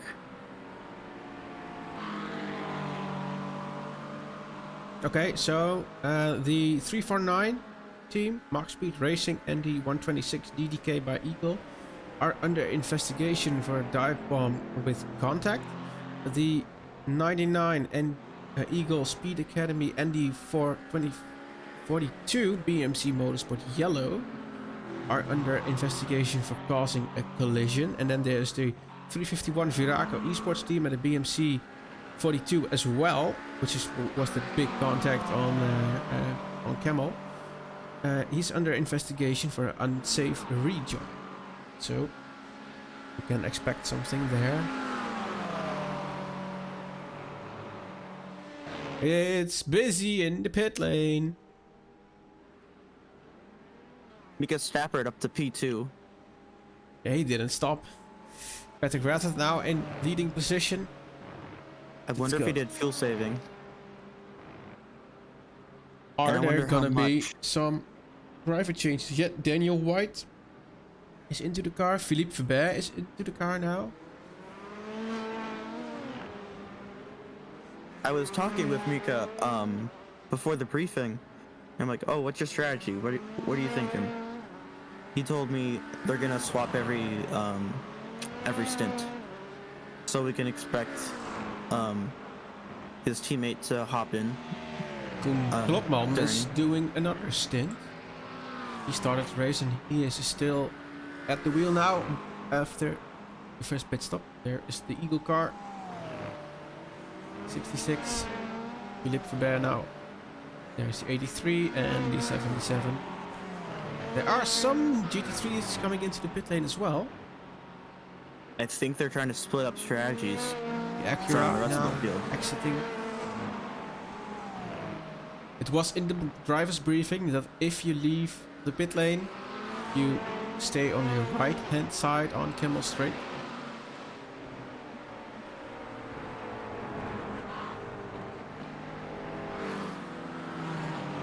Although, isn't that where pretty much everyone goes to get speed, and then they slowly go out to the left?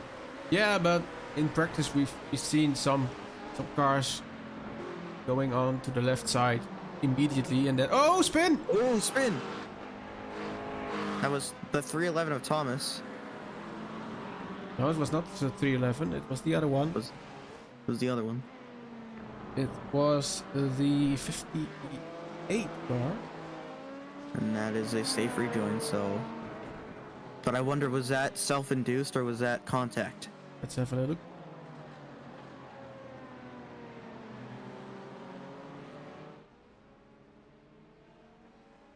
Have a little look. The 58 A&R Endurance Esports car. We have an answer for the 42 and causing a collision, and the dive bomb, and the rejoin.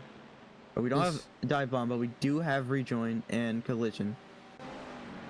For collision, it's a stop and go for the number 42, which was reported, and the unsafe.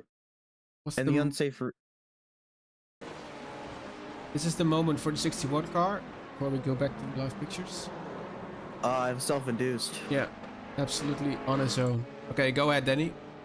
And then for the unsafe rejoin, it is another stop and go for the number 42. So it's a total of a 1 minute time penalty, and it's a stop and go.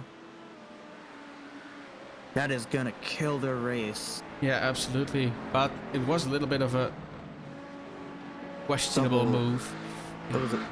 They doubled down on those penalties. So that does seem a little harsh. A minute? Yeah, but well, there was contact, and then they just didn't hold the brakes from my perspective. So, yeah, well, it's race control's call, and that's what it's gonna be. Race control has a say, and that's pretty much it.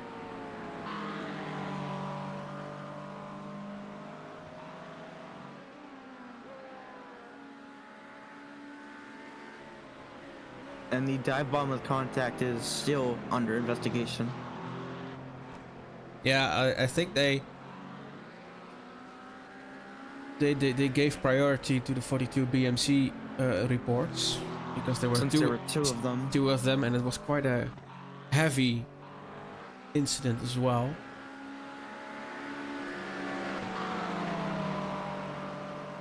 Let's have a little look at the GT4 class, because we didn't see them that much. It's the Lande van der Brande 777 car, there we go. Followed then by Kevin Daniels. I have a message request.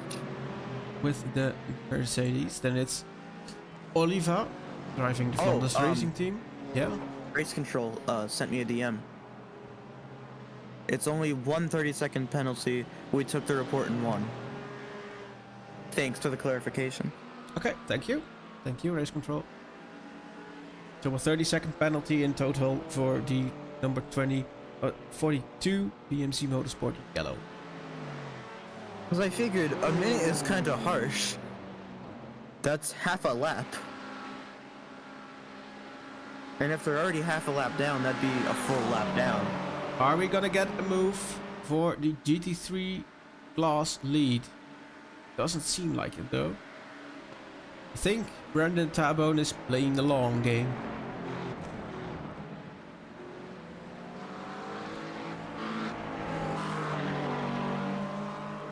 I am surprised we haven't had anyone in the waiting room yet.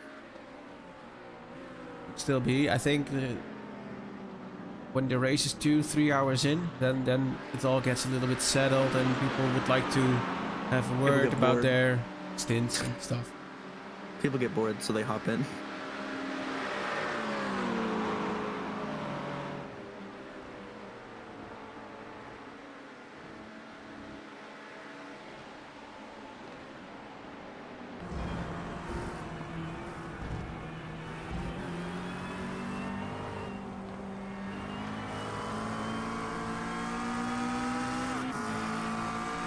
Oh, will this McLaren go down the inside? Yes, he does. Does he get the move done? Yes, he does.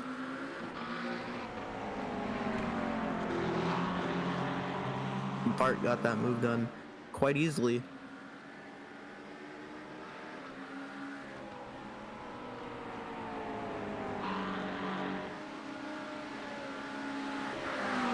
Acura versus McLaren. Coming into the bus stop. Will there be a dive bomb?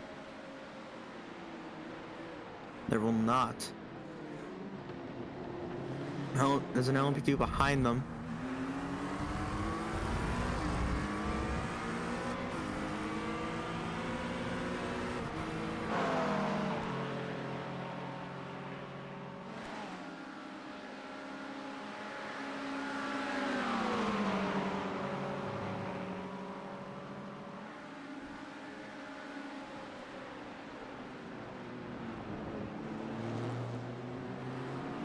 And I believe this is for the lead in the GT3 class.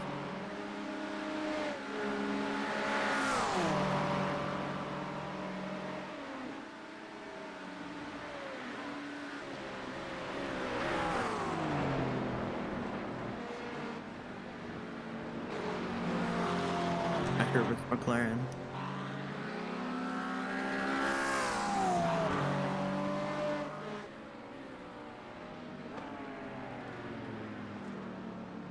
Still Brandon not close enough to make a move.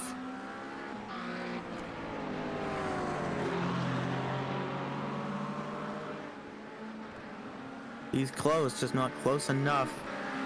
If you can get a good run out of Puan. LMP2 goes down the inside.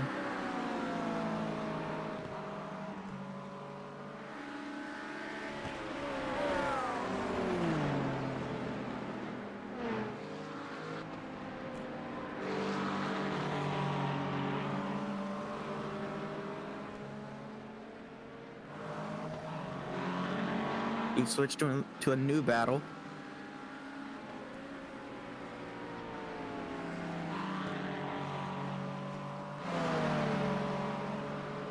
Back to the lead battle in the GT3 class.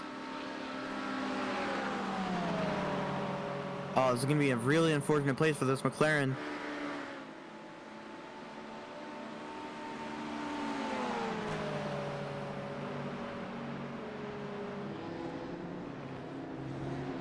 Back to the lead battle once again.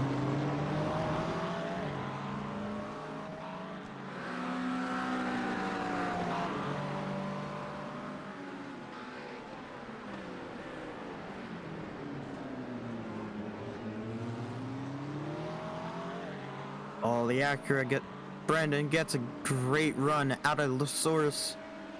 Coming up to a Rouge Radion. 4/10 separate the two.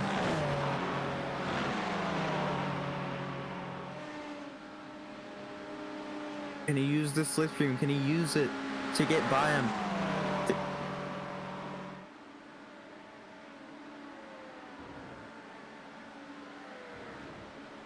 No, he cannot. Not yet.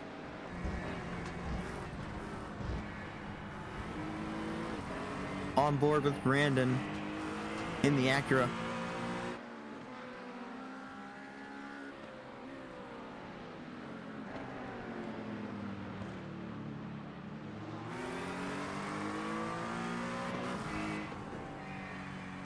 Brandon trying to open up the track way more.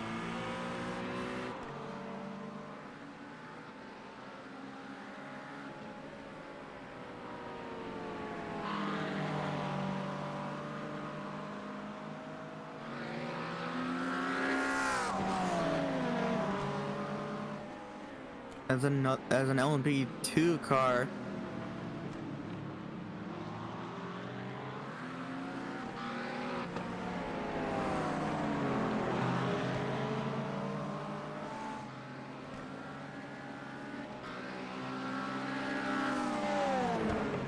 Two.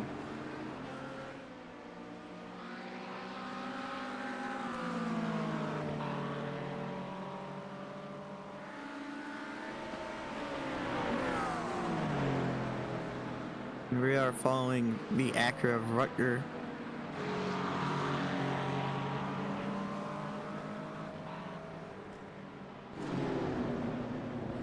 Back to the lead battle once again.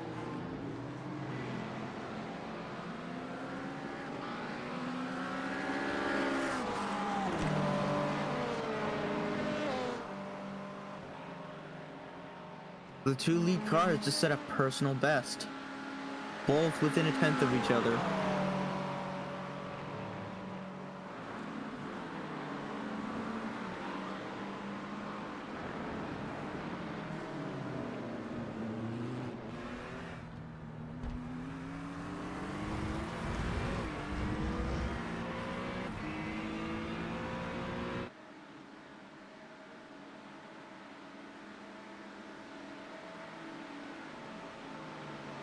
And we're back at the lead battle once again. No, we're not.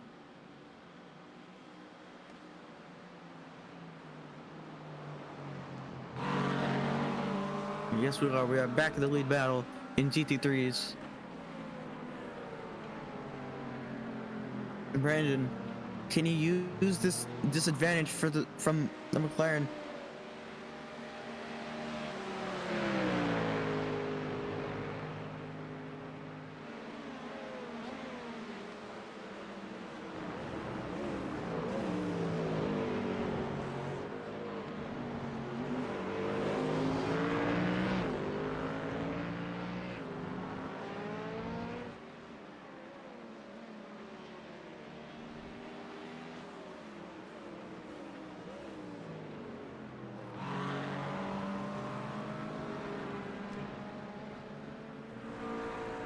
Back at the lead battle.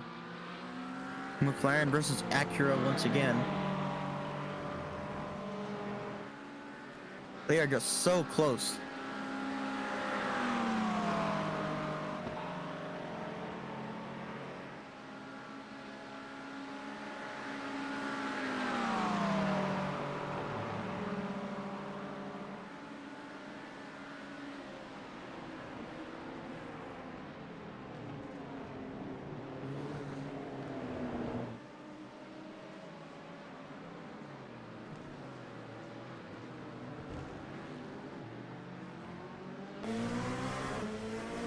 On board with par.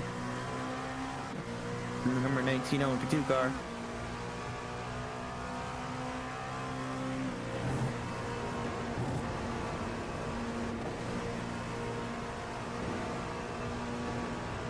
The sun absolutely brutal.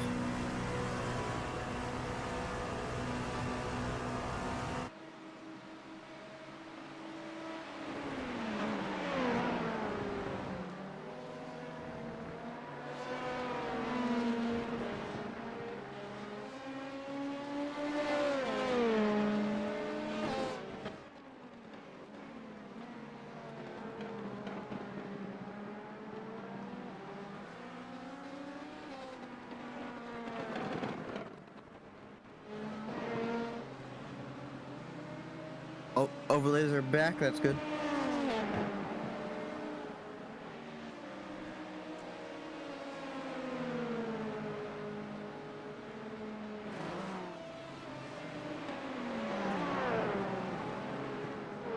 Here with the battle between two LMP2s.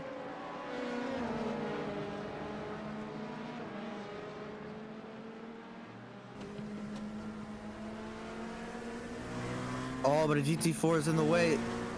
And they're blinking. GT4 is still in the way. Finally gets out the way. Back to the lead GT3 battle.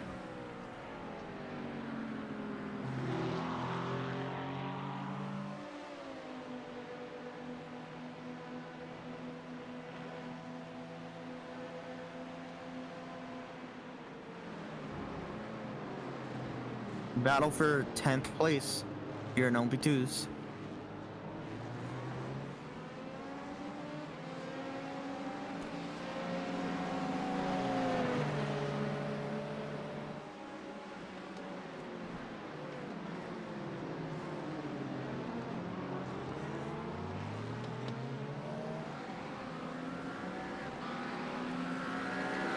And we have a conclusion for the dive bomb with contact incident. It is a racing incident. No further action necessary.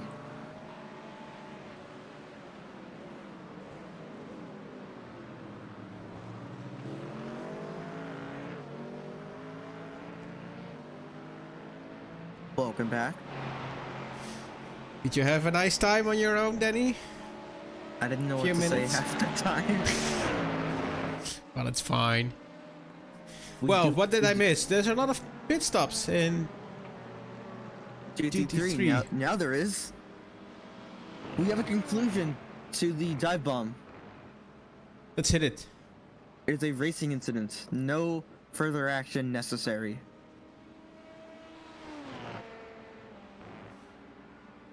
I see a heavily damaged LMP2 into the pit lane. We did not catch that actually. Well, I think it's time we do. Because that car is crap. Toast. Let's see what happened there.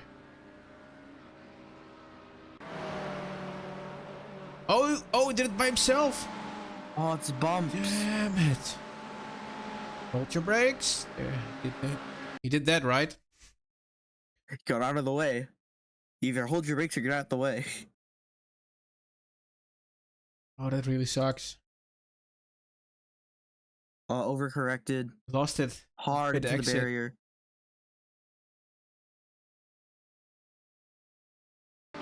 Damn it. Don't like to see that. I Actually. do not. We have some support for Anthony Dorland, Kim Punter in the YouTube chat.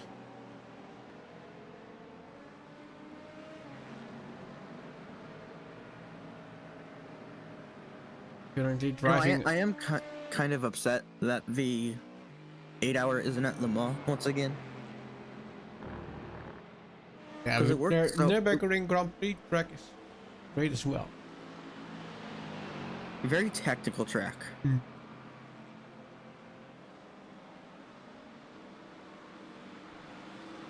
New color scheme for the ORNL team. You make a bunch of ORNL liveries. I do. But I did make this one together with Anthony.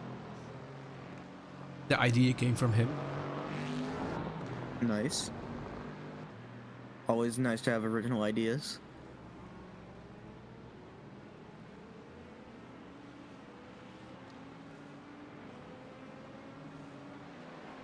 I've given 3D modeling a try before, and the fact that iRacing gets their tracks out decently quickly amazes me. I know Yeah. they're laser scanned, but still, either way, because you still have to make sure it's in the right software, you make sure the models are correct. There's still so much you have to do. So then let me ask you this. The NASCAR, real life NASCAR, is going to be driving on the Mexico track. That you- isn't the first international race. No, but the For Mexico Cup, track, it's one of them first. the Mexico track is not yet in iRacing. And iRacing follows the real life schedule for NASCAR, so how's that gonna work out? So, iRacing's probably gonna have to go down to Mexico and try to scan it. Yeah, but shouldn't they have already done that then? Actually. Then I'm excited for that track. Yeah, me too. 'Cause that means, I believe, is it the F1 track that they're going to? It is the F1 track, yeah. So, with that in mind, we get one more Formula 1 track, and every NASCAR track is still in iRacing. Well, I hope iRacing enrolls it. Because every Monday we will be driving NASCAR as well here on the broadcast. And I believe that broadcast is going to be in Dutch. Yeah, together with Something I Samen. can't understand. No, but I still watch. I think live subtitles is the thing right now. It is not. It's not working on our current stream right now. No, because the stream is in English. Subtitles / closed captions are unavailable.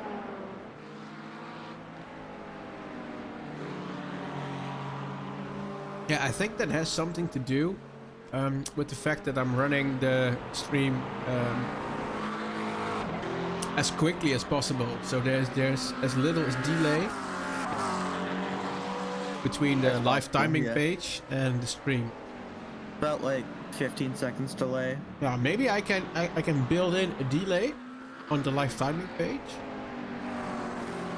so I can get the same delay on the YouTube stream, which enables me to turn on closed captioning. Yeah, that way live timing doesn't just completely spoil 15 seconds in front of the race. And on the other hand, if you really don't like that, then you should just not look at the live timing, I think. I mean, I don't when I watch your streams. I just watch the race. No, not again. I don't know where it's coming from. It seems to be fine. These guys have been battling for quite some laps, haven't they? The entire time you were gone, battling. Really? Mm-hmm.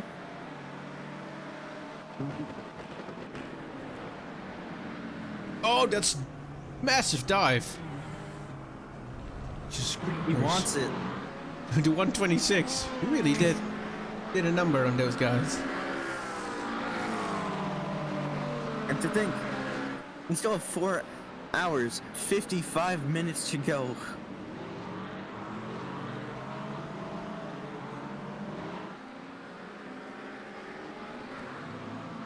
I believe on my phone, I actually do have live subtitles that I can make translate into English. So that's quite nice. So do you just run that on your phone while watching the stream, or? Watching the Monday streams. Right when I get home, you're live. GT4 pit stop time. Little in over an hour. Simon van Dijk heading into the car now. Heading on the pit exit. It's one of the newer drivers from our team. He did run the 24 hours of Zolder with us. I bet there's a ton of drivers I missed from Zolder. Considering how late I got in to commentate. The 351 Chris Verstein, 4 laps down. Courtesy of that incident, of course.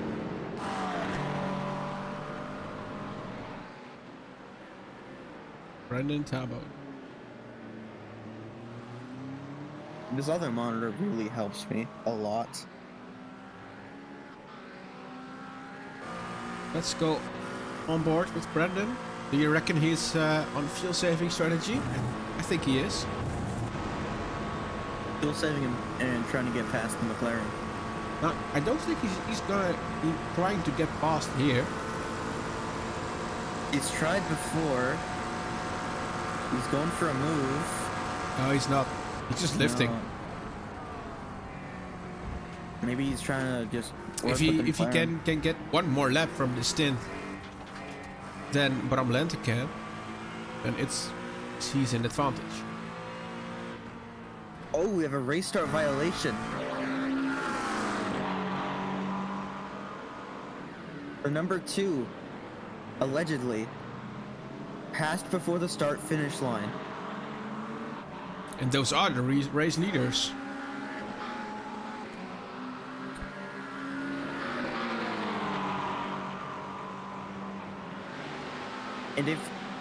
And if he did pass before the start-finish, that's an easy penalty.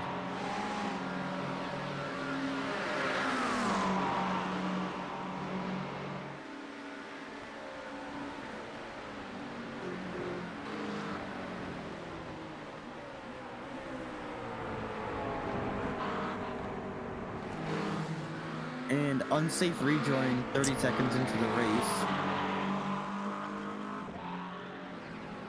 reported the car number 42. Man, he is not having a good race he's not having a good race today, number 42.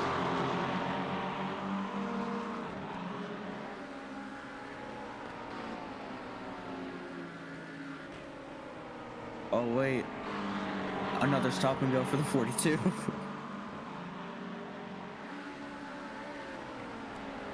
So in total, Damn it. penalties add up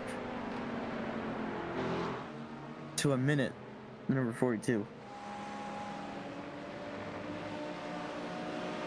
His total penalties.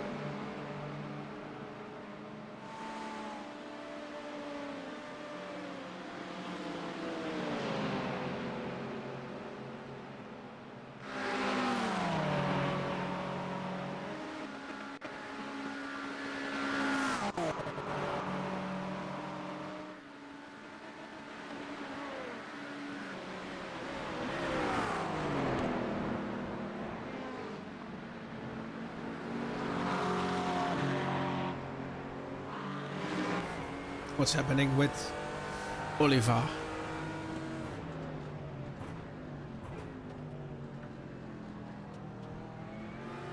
Also still battling the 69. We haven't seen much from Mika, so I'm wondering if they changed drivers. Let's Yeah, it's check. the 420 now driven by Nocero. 420 is now by Galen.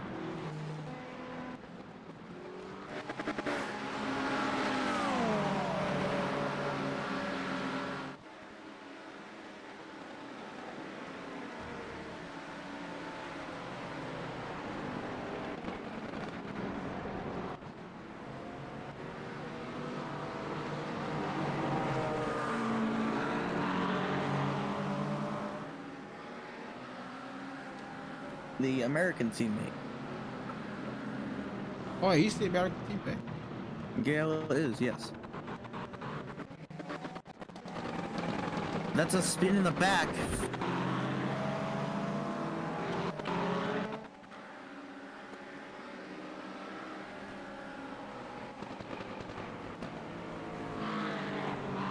I don't think your CPU likes having 4 monitors. Yeah, that iRacing is heavily bottlenecking my CPU. So I'm now just killing stuff to have it maybe calm down a bit.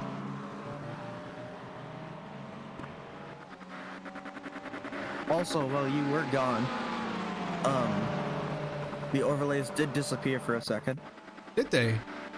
For like 1 second, then they came right back.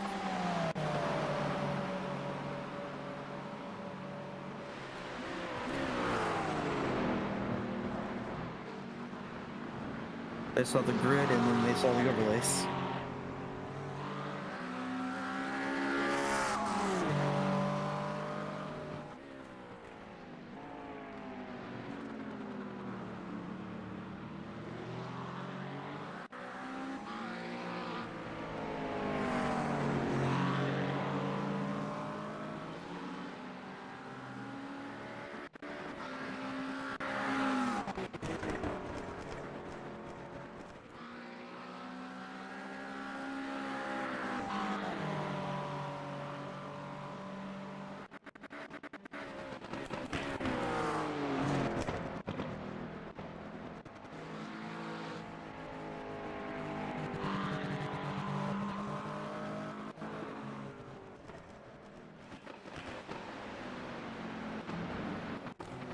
I mean, I know iRacing TV overlays aren't the most optimized.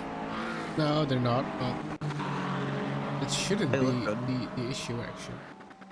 Yeah. Because I know on my computer, they don't really work that well.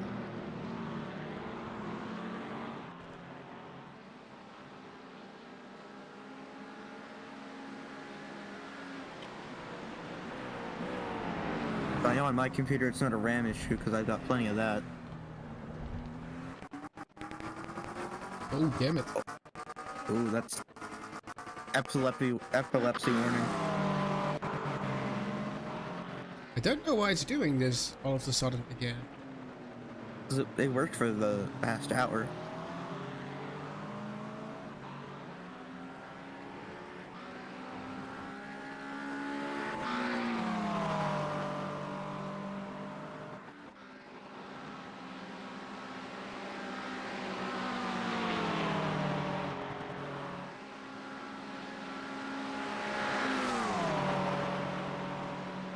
Try killing a monitor. That might work.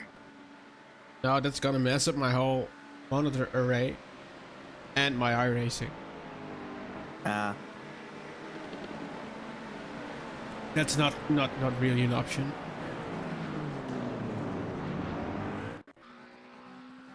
Not a convenient one.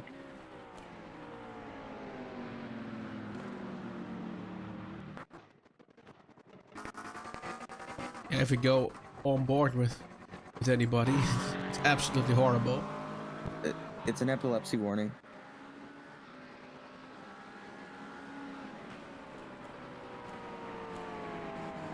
Four hours, 45 minutes to go.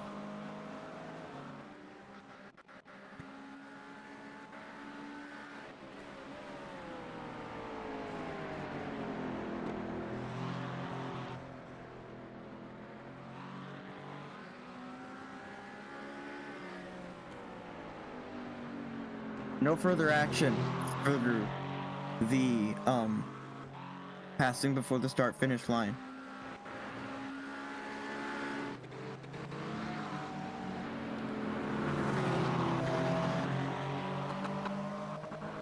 Race control said to put in the report sooner.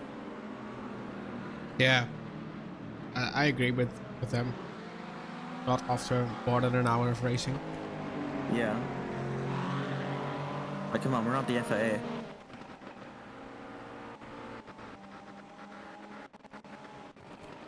Six inches of snow today? What? Where is this snow coming from?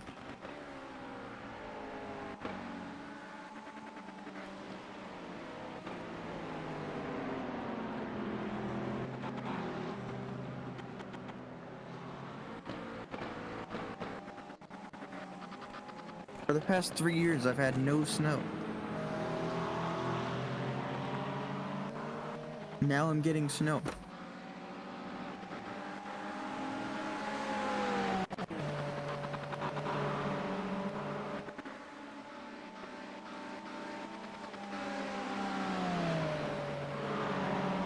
It is getting better, though.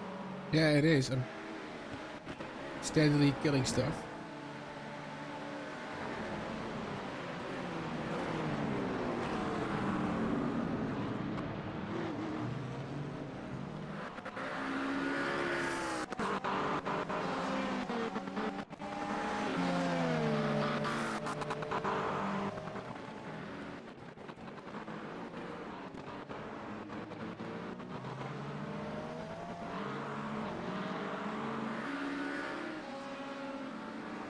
Oh, that helped a bit.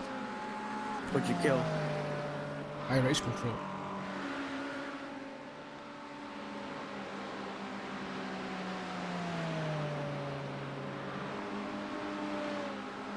Helped a lot. Yeah.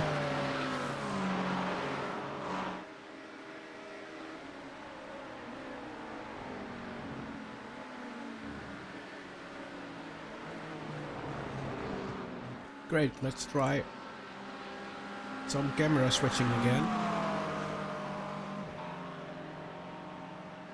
Yeah, there was just instantly 10% of CPU usage down.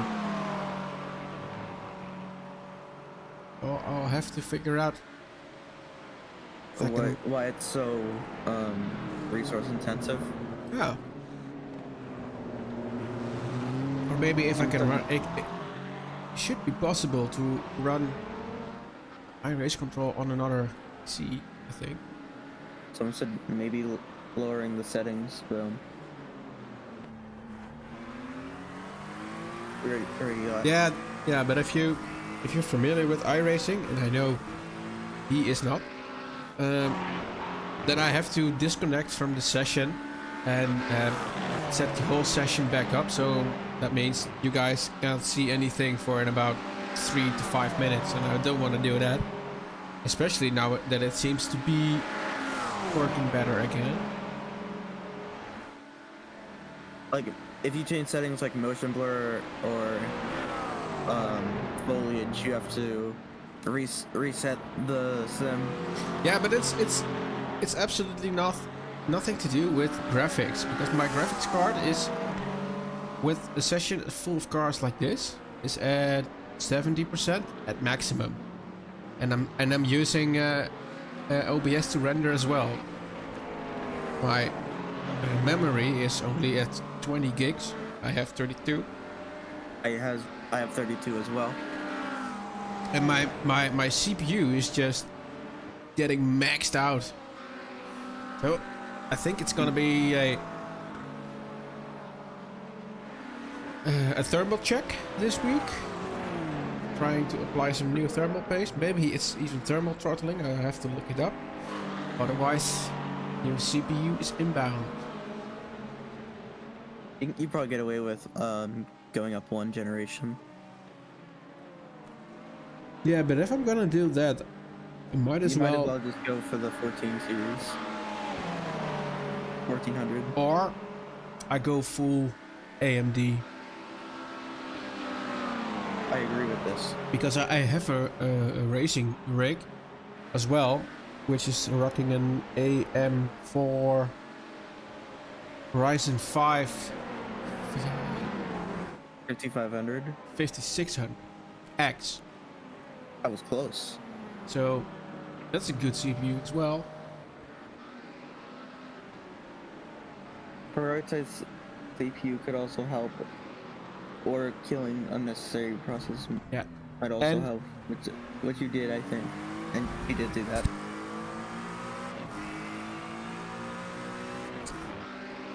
Yeah, only downside to that, it wasn't really a necessary application. It was one of my race control applications, which is not needed to run the stream and switch to cars and stuff, but switch it to replays, that's not happening now anymore. But if that's the only downside of having a nice stable stream, then it's fine. I know with SDK, which you personally don't favor, SDK has an just yeah, SDK is it? it's really good software, but it's just so expensive actually. $100 a year? That's too much. It's actually more than $100. I think it's $120 a year. And for iRacing, I pay $214 after taxes every other year, and that's actually cheaper than SDK. Yeah, and if we're gonna run it, if I am gonna run SDK, I'm gonna need a team license as well, because I have some other hosts and co-hosts and stuff that need to use it then. Which doubles the cost. Yeah. I mean, it's nice that there's a team license, but and it shouldn't cost that much more. The amount of customization I get with iRacing TV. Because you can just Photoshop like any overlay, pretty much. Yeah, it's way easier, and I know ATVO is also there, which is what iRacing uses. But the animation, but animations. They only allow new customers when they're like amateurs or just hobbyists, and we're not that. No. So we'll need the right Definitely license not for that that. as well. So this custom iRacing TV is the best we can do for now. For absolutely free as well. Yeah, and Marvin Herbold is working on a new version iRacing TV 2.0. Which I am hoping is a bit more optimized. I am sure it is. Because I really like iRacing TV. It's really nice. It's got the most modern NASCAR overlay. More modern than what SDK has. Absolutely. Because SDK only has the 2020 overlay, which we've gone past now in the Cup Series. That's all the way down in Arco, we've gone past it. The NASCAR overlay SDK has is no longer in use anywhere. And I know they just came out with a new overlay, but looks kind of basic, not really any specific series. And don't get me wrong, there are a lot of people that can do really nice things with SDK, but that's just CSS and HTML. Yeah, I'm not really comfortable doing that. I know HTML, I know CSS, I know how to do those things, but it's just not really that easy to do quickly. And if you need an overlay in like a week, it's easy to Photoshop it. I can make an overlay in one night if I have to right now.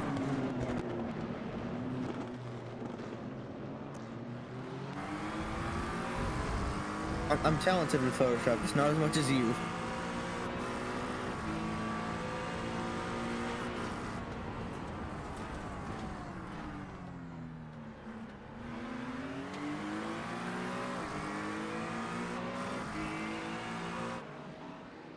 I need to watch a few more tutorials on it. I mean, I haven't watched any tutorials, and I've got where I am. Which I think is impressive. Yeah, I think the first step for me, what I'm gonna do tomorrow, is just try and run this race, the replay, with with my racing PC.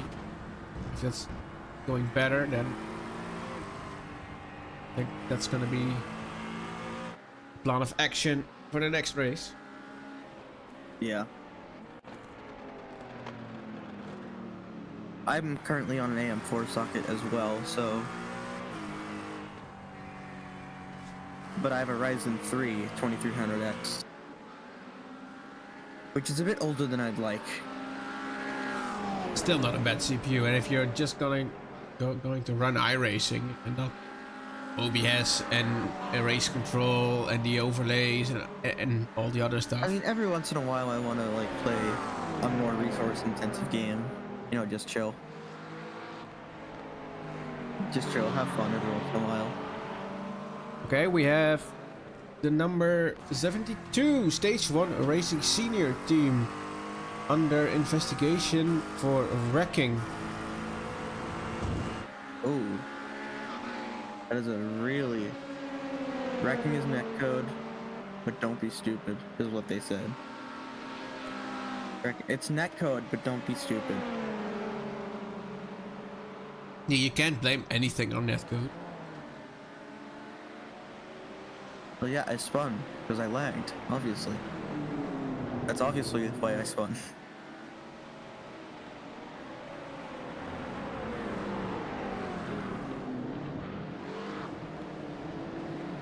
Jochen Weit's also one of the quicker drivers in LMP2 right now.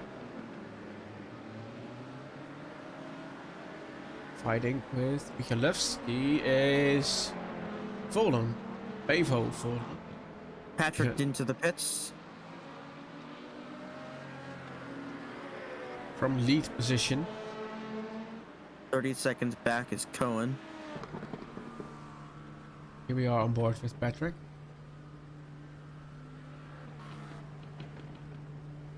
More than once have I seen a car upside down here in the pit lane. It can't be done now anymore. Anymore.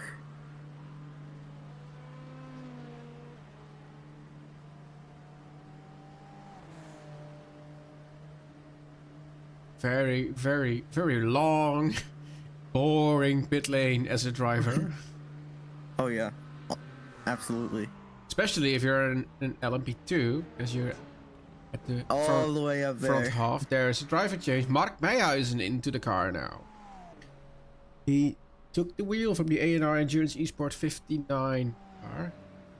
Pulse Motorsports is up to 7th place.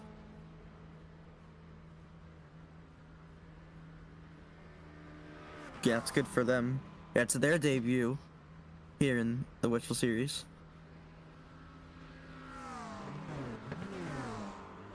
So 4 new tires and a bit of fuel for the A&R Endurance LMP2. Someone asks where the Digitrax LMP2 is. Gonna have a look in a few moments.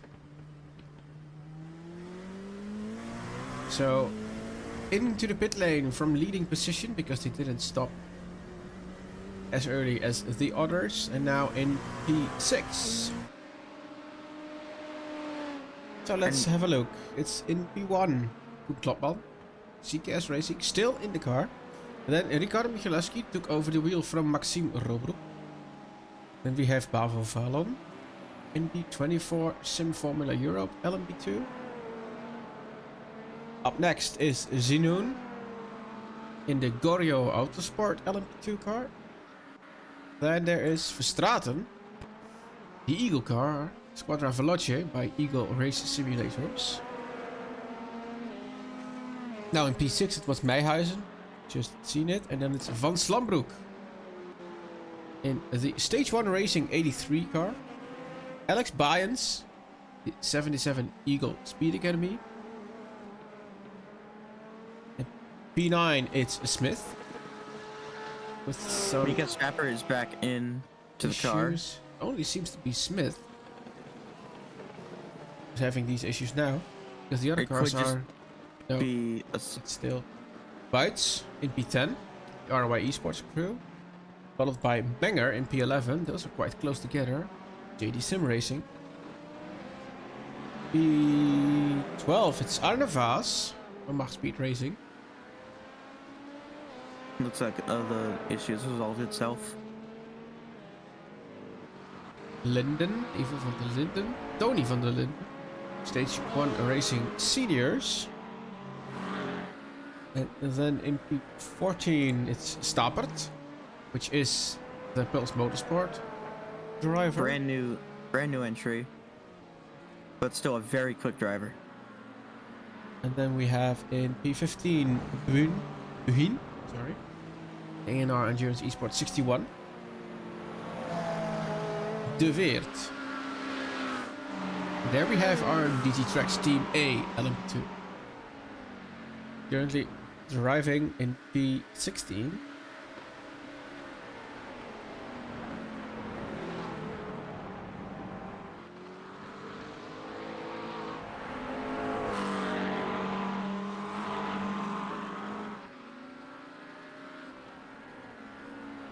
Managing some traffic right there. P17 is Quinten. On the Sorry to right. interrupt, but we got a penalty. Oh, the 72 car got a penalty. Drive-through penalty for causing a collision.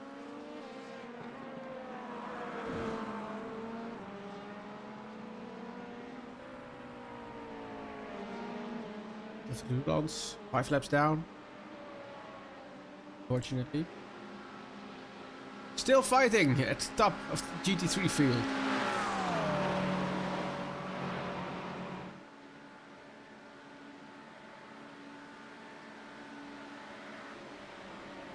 The Eagle Academy chat is very quiet.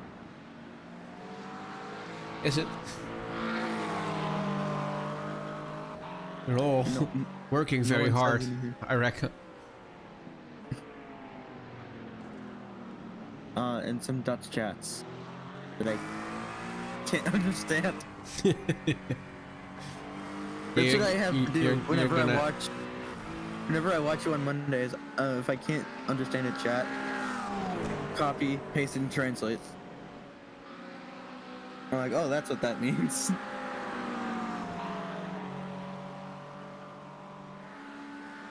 You always greet me when I say hi in the chat. You always greet me. Okay, so a little bit of an update about the big crash on top of Eau Rouge, which we had to replay for.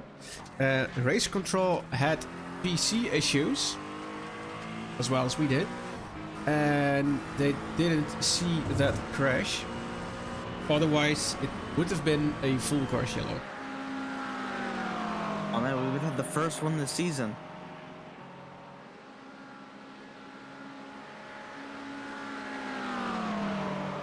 That is a shame that we still haven't gotten one.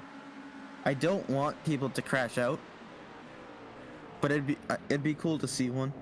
It is part of the racing dynamic to have crashes and stuff. It's gonna happen. People are going to crash. Like, oh, absolutely. These guys keep us entertained for however long we like. A bit of an LMP2 fight as well. This is for position. This is for 10th position. Jochen Weitz is hunting down Thomas Menger. Like we said at the beginning of the race, roughly 2 hours, almost 2 hours in, pretty calm, a much calmer race when compared to the first 30 minutes. Yeah, the first 30 minutes was absolute chaos. It looks like bottom split, but clean. I can tell you from experience. Yeah, bottom split, but quick.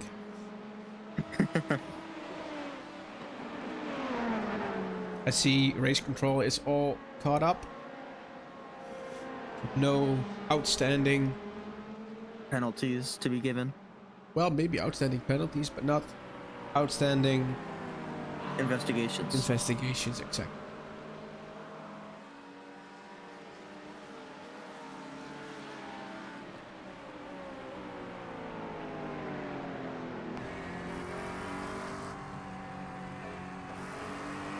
Yeah, I still think Brandon Tabone is on the fuel saving strategy.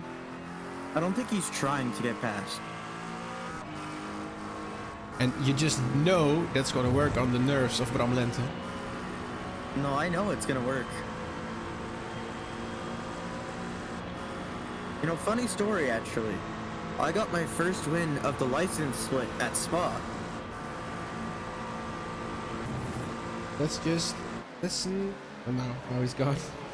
But I think he's lifting into the bus stop. He is. And also at the end of Campbell Straight. Yeah, I remember seeing it from If he earlier. gets a run, he'll go for it, I reckon. Never tell your next move. Never let him know your next move. Just make a hard left in the middle of Campbell Straight.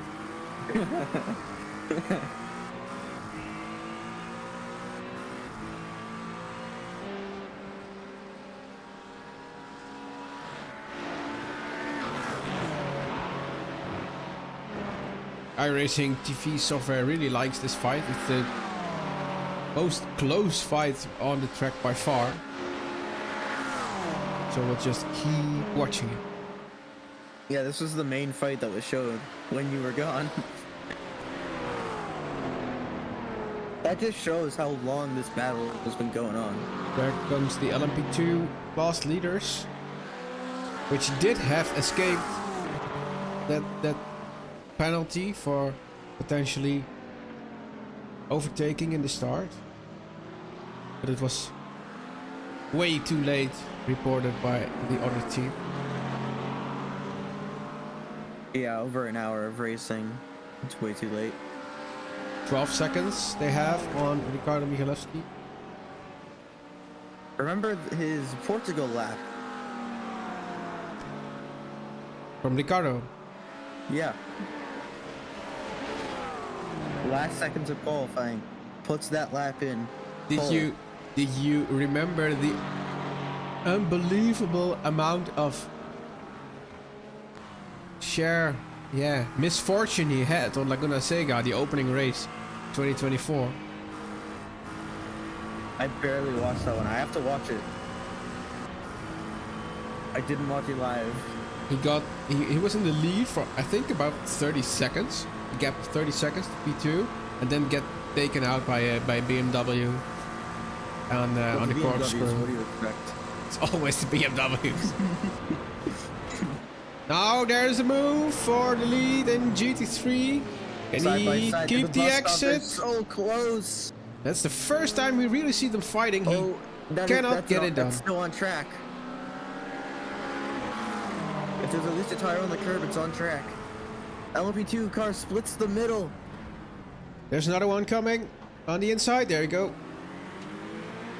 That messed up the exit a little bit of Brendan. Well, now the McLaren can breathe a little bit, but not for too long. This is an LMP2 car right there. And now it's back to McLaren Acura.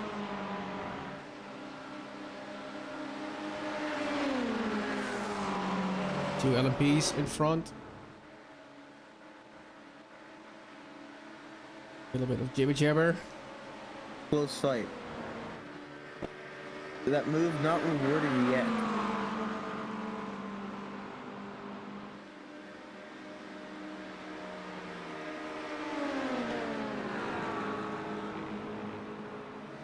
Something I do want in the next update of iRacing TV is I want the ability to have a ticker on the top. Yeah, absolutely. Because I remember sending you an image of what I wanted to create last year. Saying, yeah, I want to make this. I was going to completely make that. I was going to. But because you said it wasn't possible, I never ended up making it.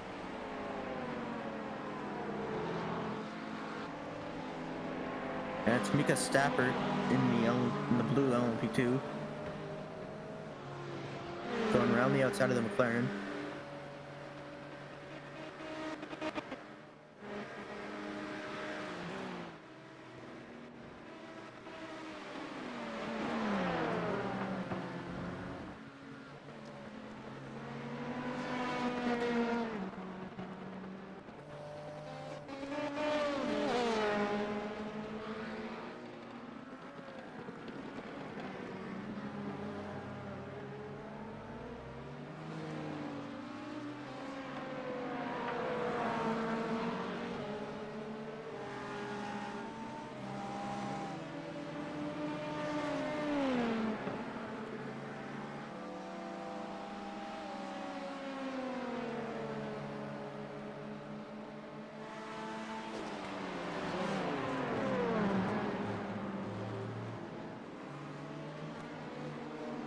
We have an incident.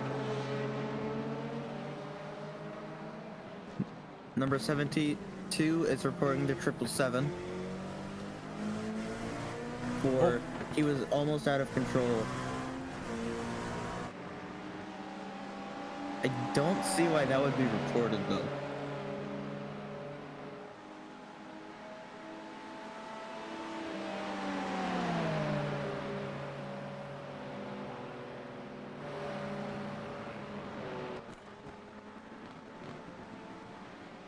And the decision is C number 10.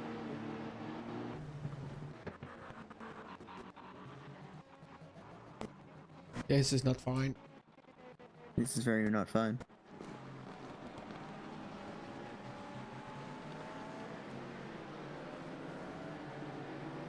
Which is weird because I'm not doing anything. I mean, other than watching this race and nothing else. Do you have Chrome open? I do not.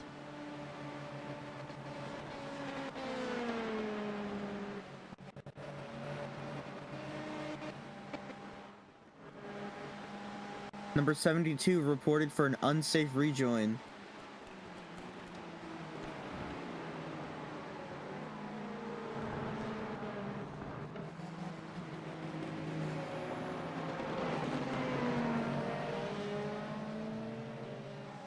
Oh, we're back.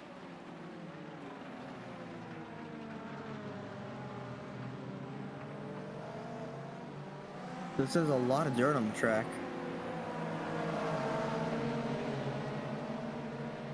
A lot of dirt, a lot of rubber. Yeah, that's always gonna happen. Well, the rubber part, yes.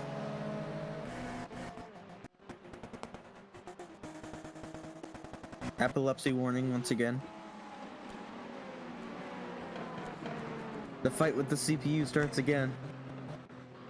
Yeah, it's frustrating me to no end.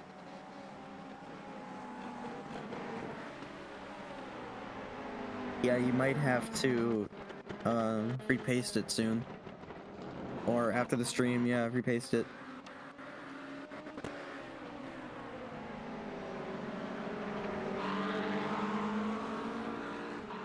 Because I'm assuming you have, I'm assuming you still have a tube of thermal paste. I do.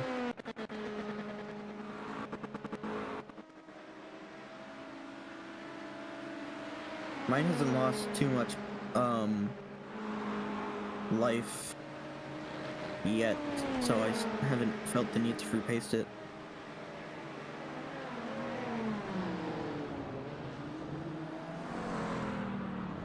When I get my new computer, I am going to sell my current one.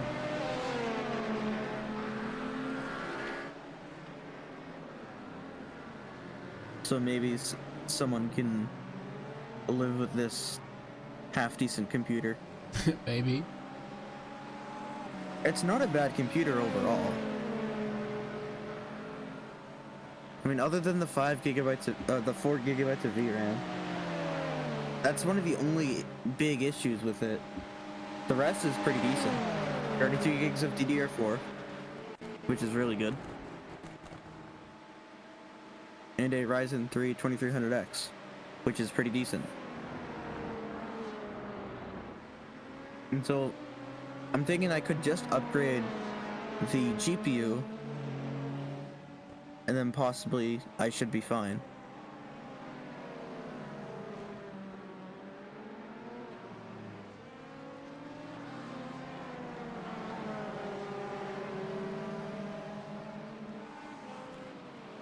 But I am ultimately going to upgrade to either a 3060 or 4060. Or, when pre-builds come out, the 5070 could be an option. Yeah, the 5070, I hear very good things about that. 550 US dollars for 4090 performance. And the 4090 launched at 1500 US dollars.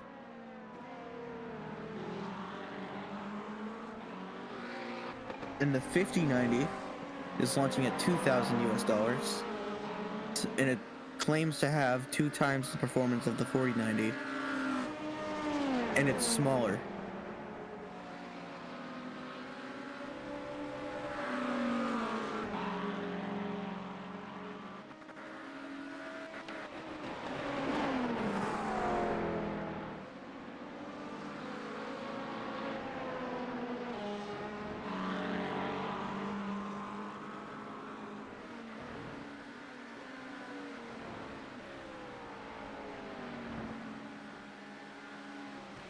I am currently working out on a way for me to go to the Watkins Glen 6 hours. The real life race. Yes. That's cool. 'Cause I want to get VIP tickets, but they're over $1,000 for the lower end VIP tickets. It's still happening.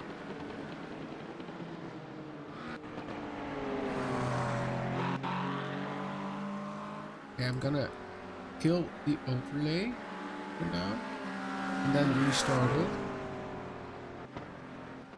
See if that's the issue.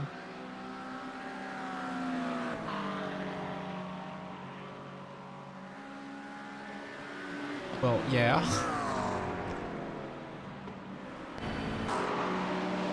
But it's not even the controller. It's the overlay itself. It's the overlay itself, because the controller is running now.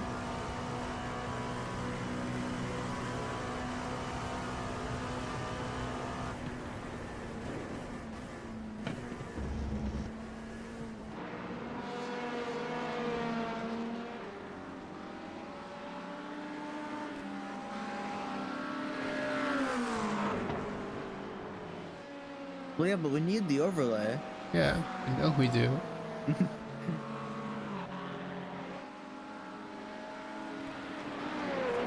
Then it just looks like a bad highlights reel if you don't have it. I know. I'm starting it up right now again.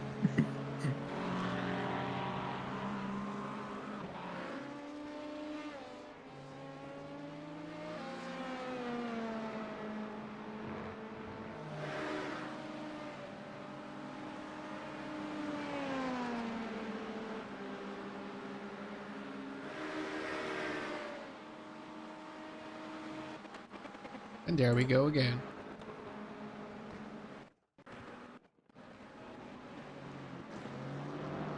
I wish you could minimize the task of the controller.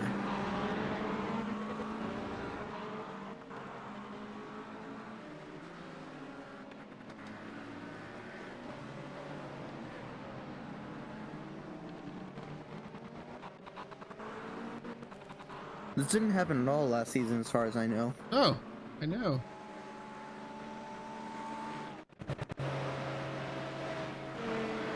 I mean, we know it's unoptimized, but we didn't know it was this unoptimized.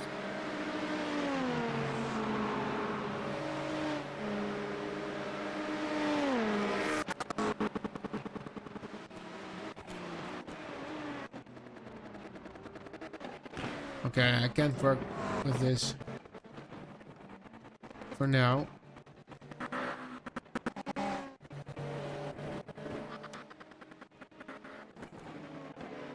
I'm gonna do something about it.